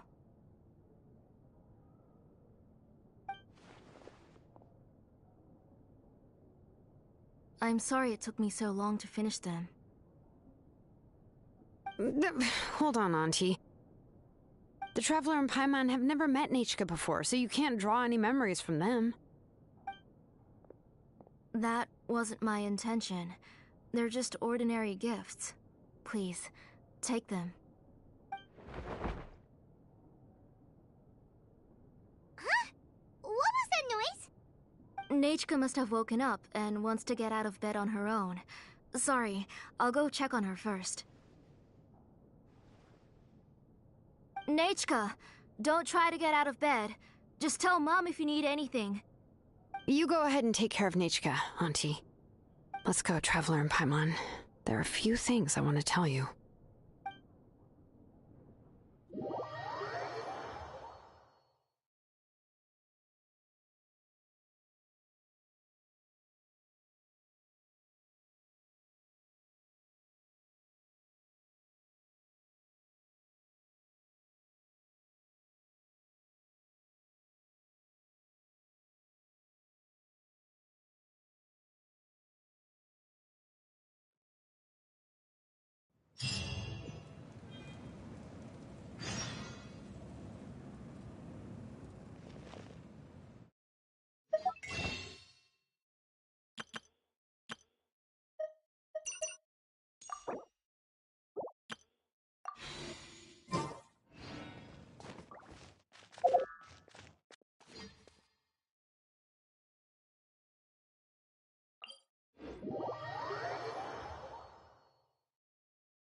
Oh, yeah, that's not really what I mean. It's not the mess that's really the problem. It's just that the workshop is cluttered with way too much stuff. Books, files, and even ancient texts I got from the Masters of the Nightwind. Everything's piled up to the ceiling. You probably won't know where to step once you're inside. Kachina suffered quite an unfortunate series of events the last time she went inside. Well, I suppose it was my fault for being so focused on searching for information at the time that I forgot to lock the door. After entering the workshop, she was shocked to find herself face to face with a massive woven scroll from the Masters of the Nightwind, and then she turned around and knocked over a huge stack of forging blueprints. She tried to step out of the way, but tripped on a poster tube that was behind her, and then, boom! The forging blueprints came crashing down right onto her head. Oh no!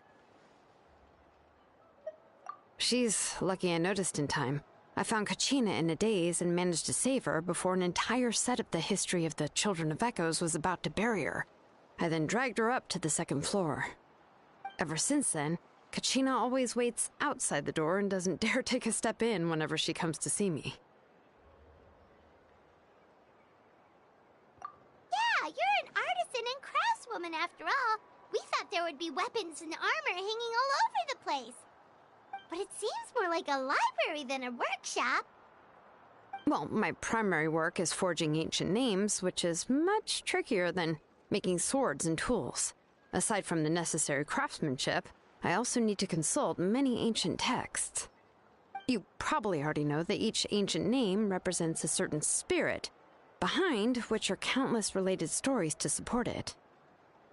In other words, the essence of an ancient name is the physical manifestation of a certain spiritual will. And as a name engraver, when I'm working on a new ancient name, I'm not only trying to give it a physical shape, but more importantly, I'm also trying to understand the spirit contained within the name. And to do that, I have to collect as many related stories as possible and read through them all. But, as you might know, people tend to add a lot of extraneous details when it comes to stories about themselves. For stories that have been clearly exaggerated or altered, I must gather other related stories and information as cross-references. This way, I can filter out all the absurd and exaggerated details and restore the person's life to its true nature. Only in true stories can you find the authentic spirit. And this is the only way for the spirit to become an ancient name that matches its essence. We've heard about the concept behind ancient names before, but after hearing you explain the details, Paimon can't help but think that ancient names are really powerful.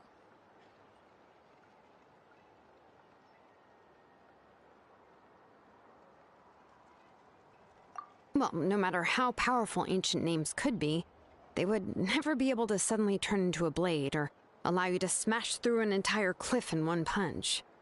It's just a form of spiritual power that's passed down from generation to generation. It doesn't have those kinds of physically tangible effects. Well, take your own names, for example. From the moment you appeared in this world, some person had already prepared a blessing for you. And that person then condensed this blessing into your name and gave it to you as a gift. It may feel like the moment you received your name is already in the past, but it will always stay with you and move with you in the future. Names are blessings for the future from people standing in the past. Well, that's what Auntie once told me. And with this blessing, people will become more confident as they walk into their future. To put it another way, it's like having a lamp in your hand as you walk through the darkness of night. Oh, Paimon gets that. If you're alone when you're walking in the dark, it's easy to get scared and tired quickly. But if someone else is walking with you, then it won't be nearly as scary. You might still get tired, but it'll still be a whole lot better than walking alone. The traveler always has Paimon by his... Have to worry about that. Oh, Paimon sure many wish they could be in your shoes, traveler.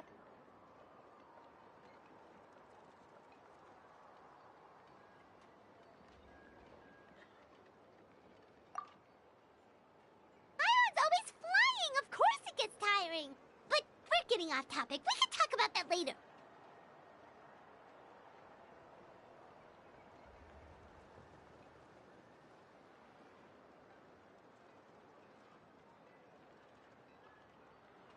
Anyway, this is what Clisoli told me when I was training as a name engraver. And to be honest, I've only understood 20% of what she said at most. I've never been able to figure out the rest. But doesn't that mean you basically don't get it? Well, that's not entirely true. Auntie and I have at least come to a consensus on the most important thing. You know what? I am sick of talking. We can talk about all of this later. Please, wait a moment while I grab my things.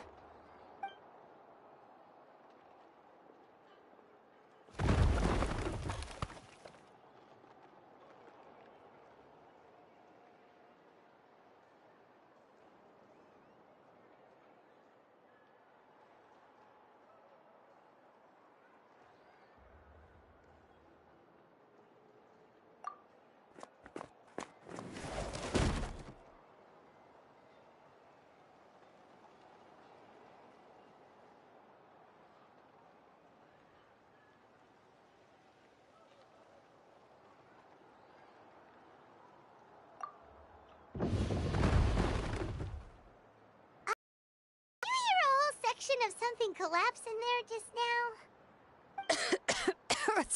It's fine, it's fine. It was just a bunch of very old ancient name records. I've already made copies of them. I, kept this set of phlogiston wedges in the back, so it wasn't easy to take out. I had to resort to brute force. Come on, let's go disassemble the central inscription. It shouldn't take long.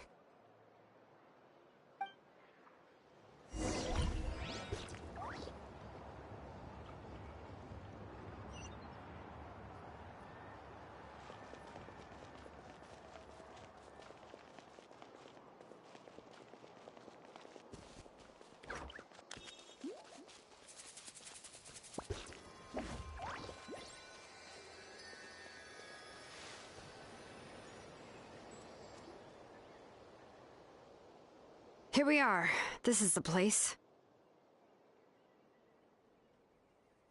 This cliff is pretty high. What are we going to do here? Are we going to climb to the very top and then throw this inscription down the cliff?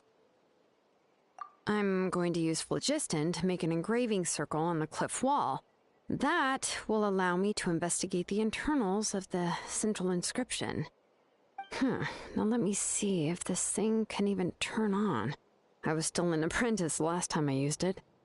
Before we attempt to engrave the inside pattern of an ancient name with phlogiston, we always use this to draw out the engraving diagram on a cliff or open ground.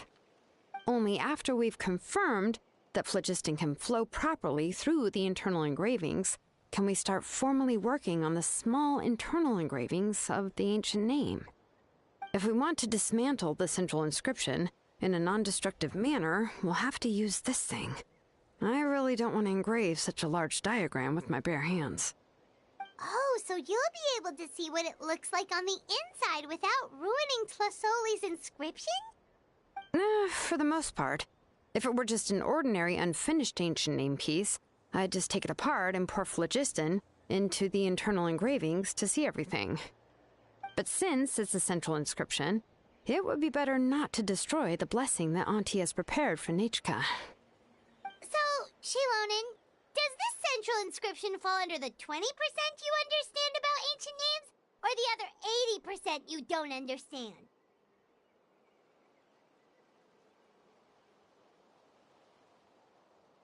Oh, don't worry. As I said, Auntie and I share an understanding of the most important principle, which is names are intrinsically valuable.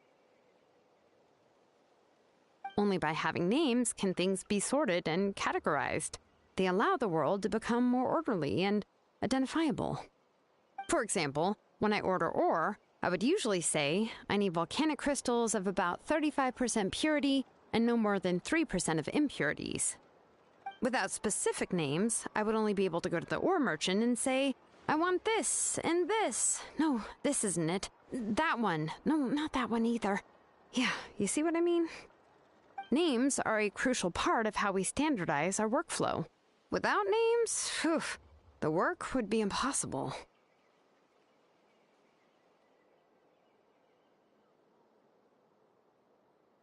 Yes, because forging ancient names is first and foremost a technical job. There's no debating that. As for the question of why it's important, as long as it does not affect your ability to perform your work, you'll gradually understand it as you put the process into practice.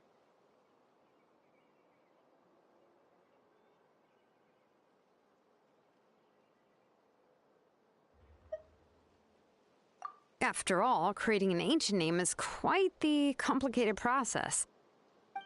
Well, let me break it down even further. We're not in the tribe right now anyway. Essentially, by forging ancient names, I'm assigning nicknames to the heroes in Natlan's history. Giving someone a name is a subjective expression. You just need to express your hopes and wishes for them. But giving someone a nickname is a much more objective expression.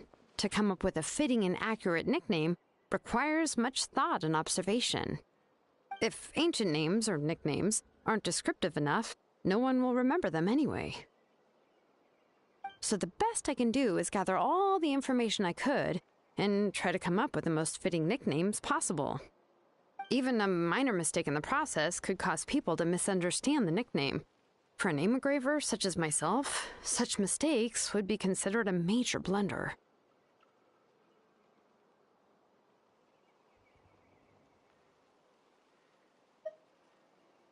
Paimon isn't trying to come up with a nickname for Shilonen. Besides, all of Paimon's nicknames have been very descriptive. Everyone can remember them. Phew. Now I'm curious. Why don't you, come up with one for me? Are you serious? Of course. This is also my line of work, you know. Go ahead. A nickname? Shilonen. Well, she uses phlogiston to forge weapons and make names for others.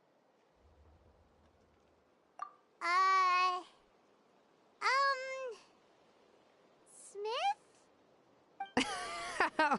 Yeah, not not bad. And quite fitting, too. I'll remember it. But, you should keep observing my work, Paimon. Maybe you'll come up with an even better nickname. Right, okay. Time to make like a smith and start smithing. Watch closely.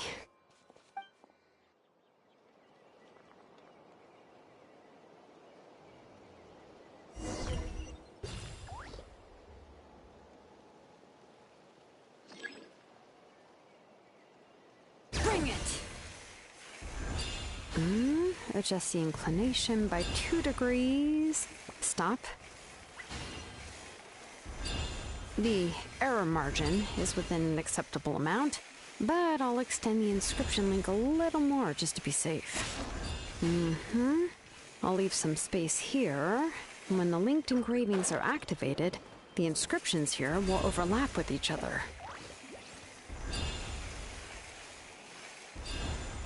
There!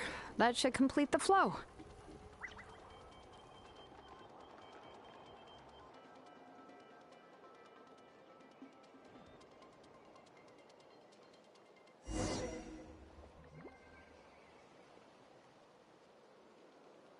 Amazing, Shilonen! You were running all over that cliff as if it was flat ground!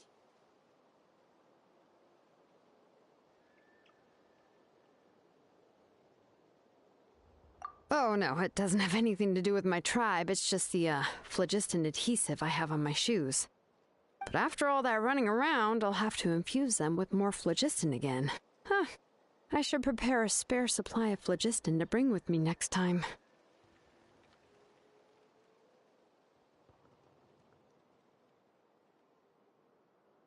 More or less, yeah. I usually have at least the key equipment on hand. I can show them to you when we next find the time, but let's get to work first. Let me see.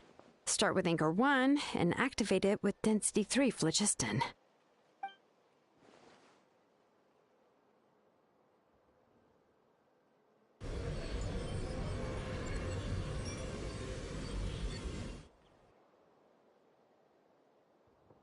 Whoa! A super huge diagram just appeared! Tlasoli's central inscription is even floating!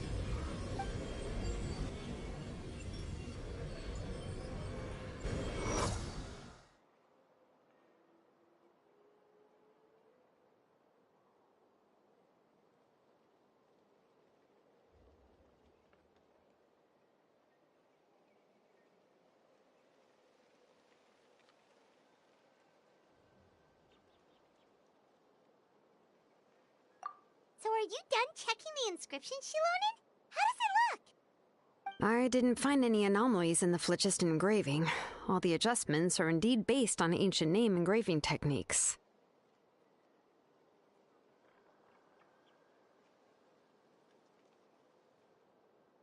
That means we can help Tlasoli and Nichka now, right? Well, probably, but I have good news and bad news. Oh, but I'm also just going to go ahead and share both, so it's not like you'll have a choice in the matter. Paimon will cover her ears after the good news. Well, even if you cover your ears, the issue will still continue to exist. But, before we get to that, I want to ask the Traveler a question. What are your thoughts on absorbing memories?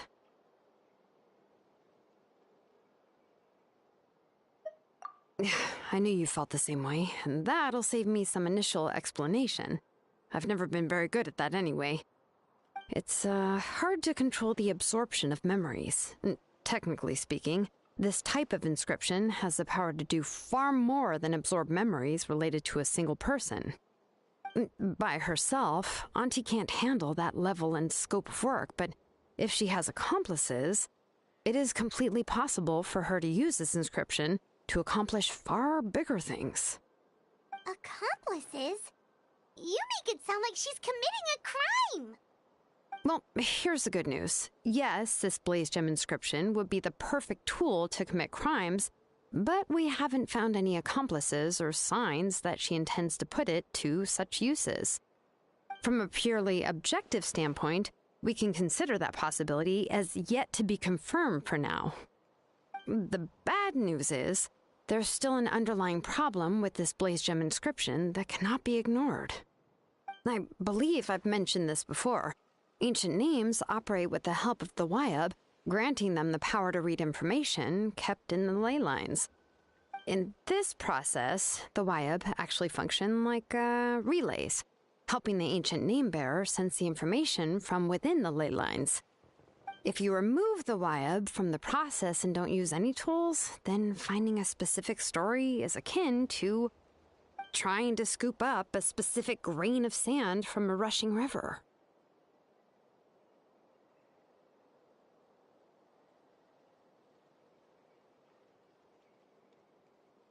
Yeah, exactly. Anyone who attempts to do so will likely lose most of their cognitive function or become a babbling madman who talks to themselves all day long. Now, let's consider the memories that Auntie has gathered as the ley line, and Nichka as the only ancient name-bearer of this ley line. There's no way Auntie would let Nichka plunge into the river of memories without any tools. She'd only be overwhelmed by the surge of memories. And considering that Nichka has forgotten all of her past, she'll be unable to work on her own to accurately find the correct past. Only Aunt Felisoli can help her filter the correct memories of her past.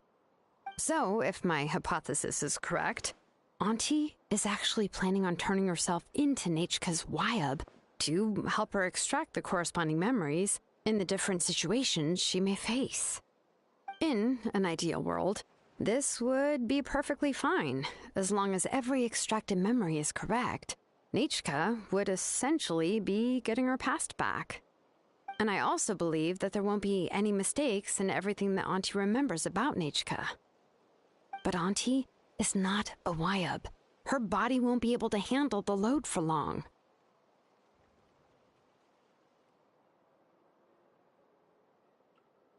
But how can we solve this problem? No matter how we try, Tlasoli will... Names are blessings for the future from people standing in the past. I've also made up my mind. Come on, let's go see Auntie.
Shilonen.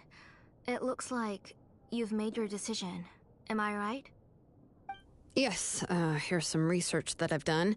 You can reference it to modify the way the central inscription operates. I'll also help you continue working on the Blaze Gem inscriptions, but I must have complete control over all the inscriptions and the ability to oversee their uses.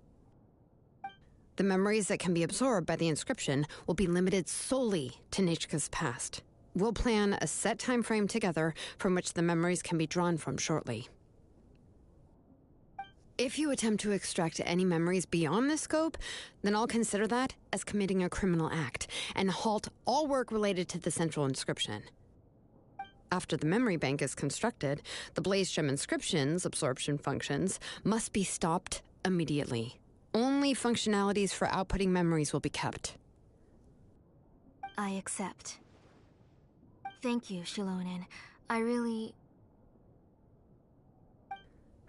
Auntie, you know I can't stand it when you do this. If you needed my help, you should have just said so. There's no need to beat around the bush like you did. Using technology for ancient names to forge other things without permission is no trivial matter. Yes, it's a major departure from the technology's intended use, but it's nothing compared to a child who needs help, compared to a name that's about to be lost. But once this is all over, you must come with me to see Pakal and discuss everything that happened. That's fine. I'm willing to accept any punishment for my little Nechka. All right, let's clear off the table and come up with a plan. I need some time to consider how to let Nechka control the Blaze Gem inscription on her own and extract the memories from her past.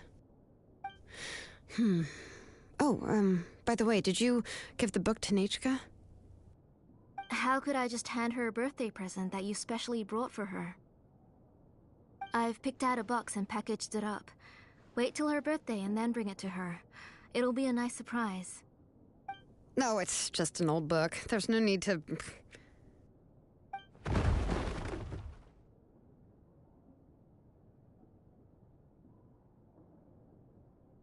Oh! Is Nechka up again? But what was all that noise? It sounded like something broke!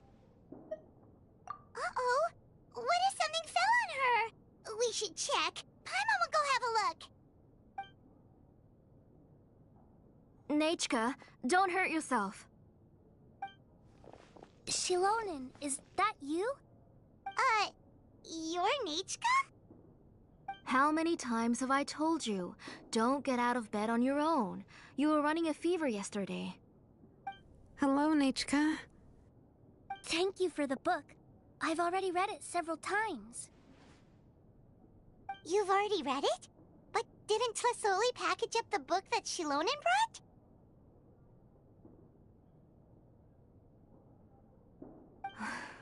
No. She's all mixed up. The one she read isn't from Shilonen. It's one I bought for her before. A few days ago, she told me she wanted a book. I know nothing about these kinds of books, so I had no choice but to go to the tribe and look for a copy. I eventually found one and bought it for her. I put it in her room once I got back. Soon after, she suddenly developed a fever. I was so busy taking care of her that I forgot about the book and even forgot that she had asked you for a gift. Auntie, do you know which version of the book you bought? Which version? The shopkeeper said it was the one with the perfect ending to the story. Apparently that's the only one you can find on the market now. Ugh. It's all my fault. You wasted your money and now it won't even be a surprise. Oh, it's all right. It's just a book. As long as Nechka enjoys it, that's what matters. Oh, right. Nechka probably doesn't know us. You're Paimon and Mr. Traveler. Mom told me about you. Oh! Seems like everyone knows who we are now. Yeah, Nechka seems to be doing pretty well today. Since she's been stuck indoors for the last few days, why don't we take her out for a walk?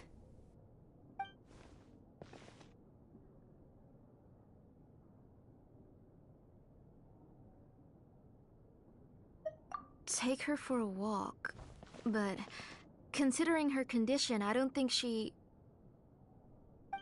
Oh, don't worry, Auntie. She'll be safe with the Traveler and me. We won't leave the tribe, and if anything comes up, we'll be sure to find the doctor immediately.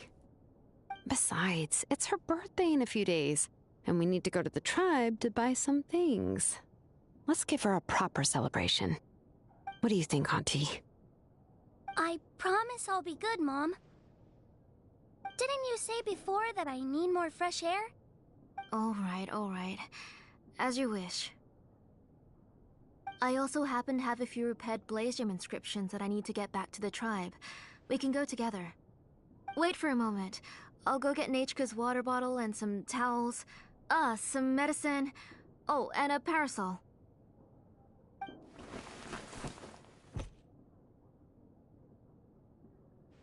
Talk about being prepared.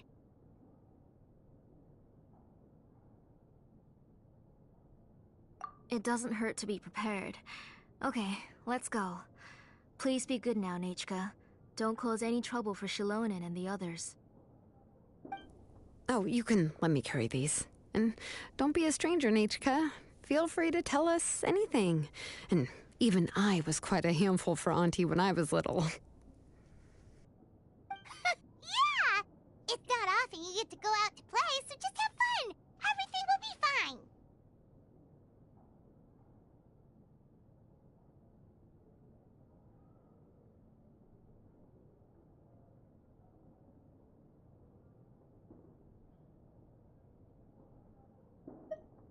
Okay, thanks everyone. And please don't worry, Mom.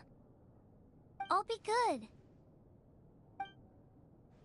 Let's go look for Igno. I've had her Blaze Gem inscription for a while now, and I'll finally return it to her today.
Tosoli, what brings you to the tribe today?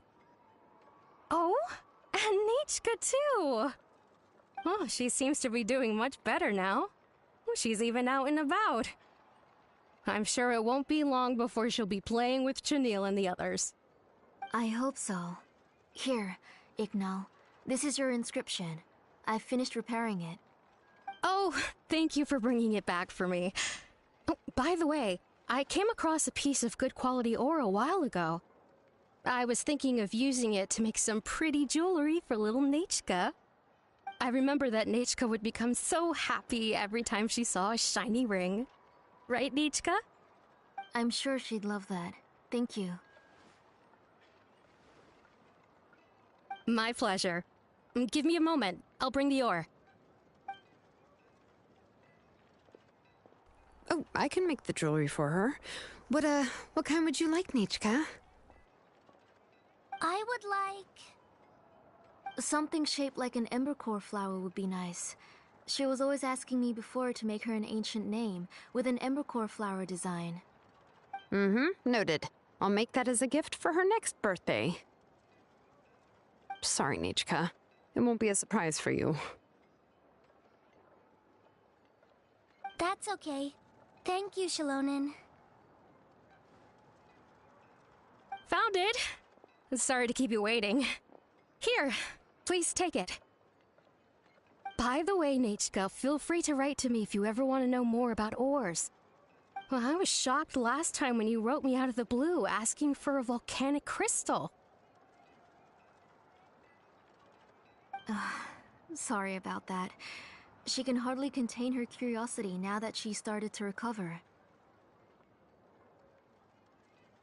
She's still too weak to go out whenever she wants, so she begs me every day to help her write letters to people in the tribe about all sorts of things.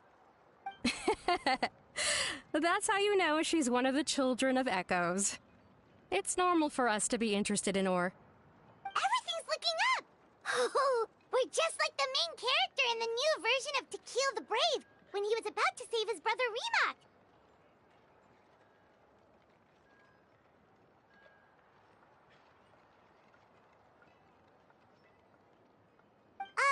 According to the story, we should be right around... let's to the goddess of mountains and fire. Let my brother's name ever live on. I am willing to sacrifice my heart and blood in return. The goddess replied, I've heard your prayer, but your brother is no longer your kin. His name has sunken into the deepest of depths. Then Tequil said, turn my blood to fire so my heart may illuminate the depths. I will bring my brother back before my blood runs dry. Oh, you remembered that whole line, Nechka? Paimon remembers that's exactly what the book... huh?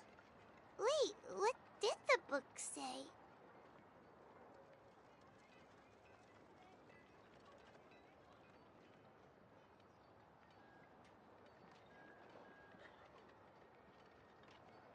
Paimon finished both books in one sitting. A lot of their content is nearly the same, so it's easy to get mixed up. But the ending in the older version is more interesting, even if it's hard for kids to, well, completely understand. Oh, wait! Nechka hasn't read the other ending. It's okay, just wait a bit and Paimon will read it out for you. That's not true. Actually, I already know the other ending. You already know the other ending?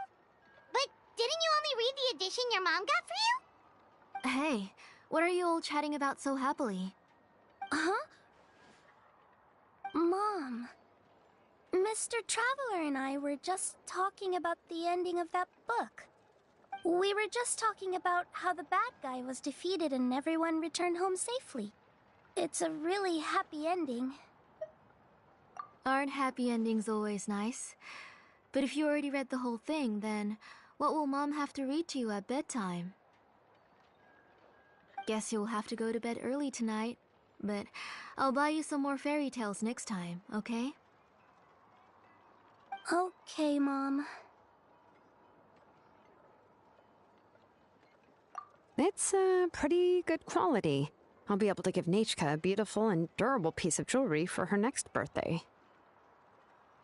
But, you know, for now, let's focus on celebrating her upcoming birthday. Where are we headed to next, Auntie? Next, let's visit Apishpalan. He should be close by. Stay close, Nechka.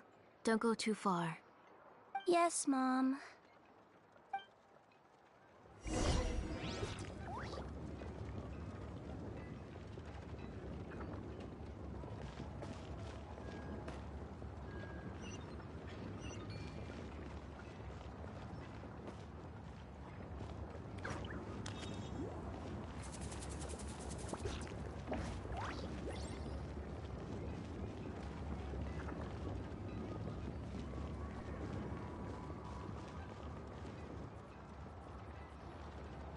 Why do my eyebrows keep twitching today? Strange. That means you're about to hit the jackpot, Apishpalan. I didn't expect to have 2 name engravers coming in today. Welcome. What are you looking to buy, Tlazoli? I'll give you a discount like usual.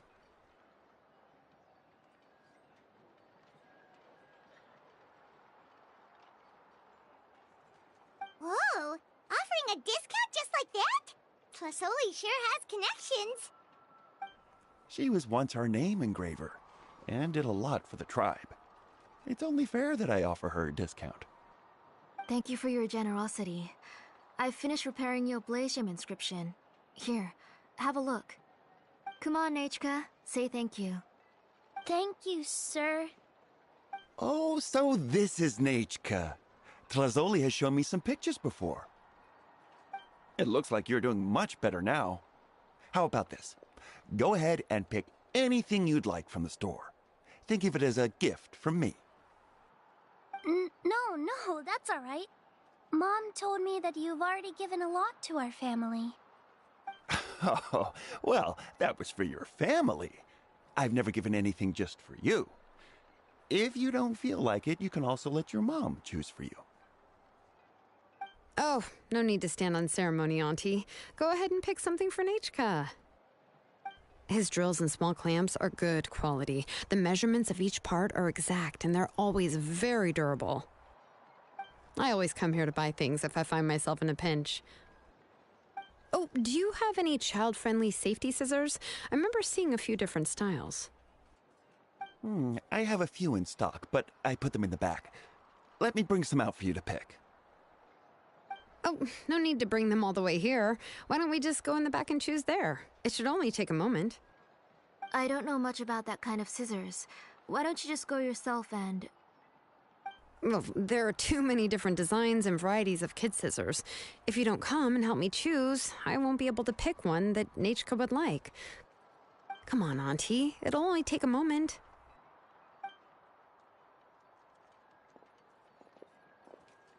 And there goes Shalone and dragging Tlasoli off to buy more stuff. Whew, what a busy day. I won't run off. Paimon, who's your favorite character in To Kill the Brave?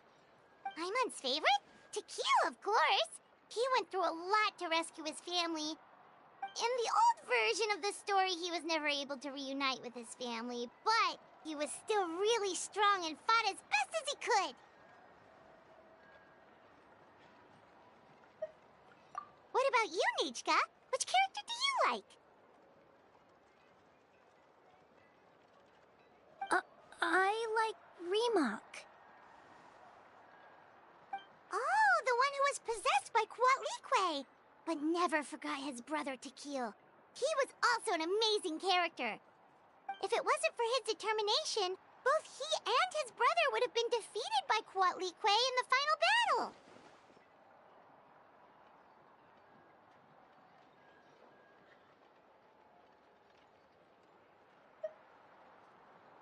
Of course! A story's only interesting if you can really get immersed in it. Hey, Nachka, why don't we play pretend? You can be Remak, and Paimon will be Tequil, okay?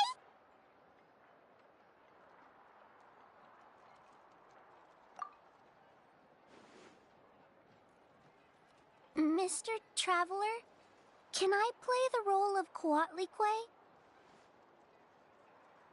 But isn't she the villain? In the old version, she even ate Remak and took on his appearance.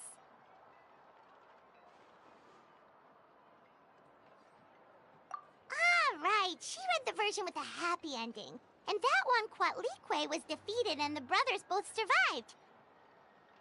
Well, it doesn't matter. Only the lines at the end were different. You can go on ahead and say your favorite lines, Nachka.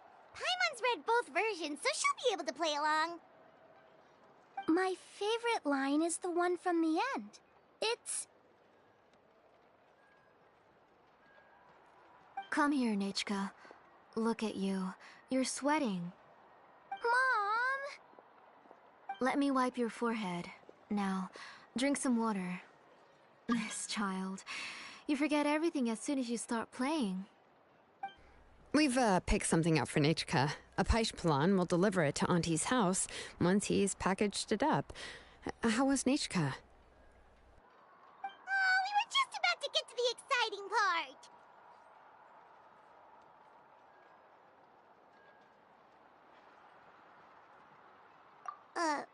Really? Oh, now that Paimon thinks about it, Shilonen has dragged Tlasoli away from us a couple of times now. But why?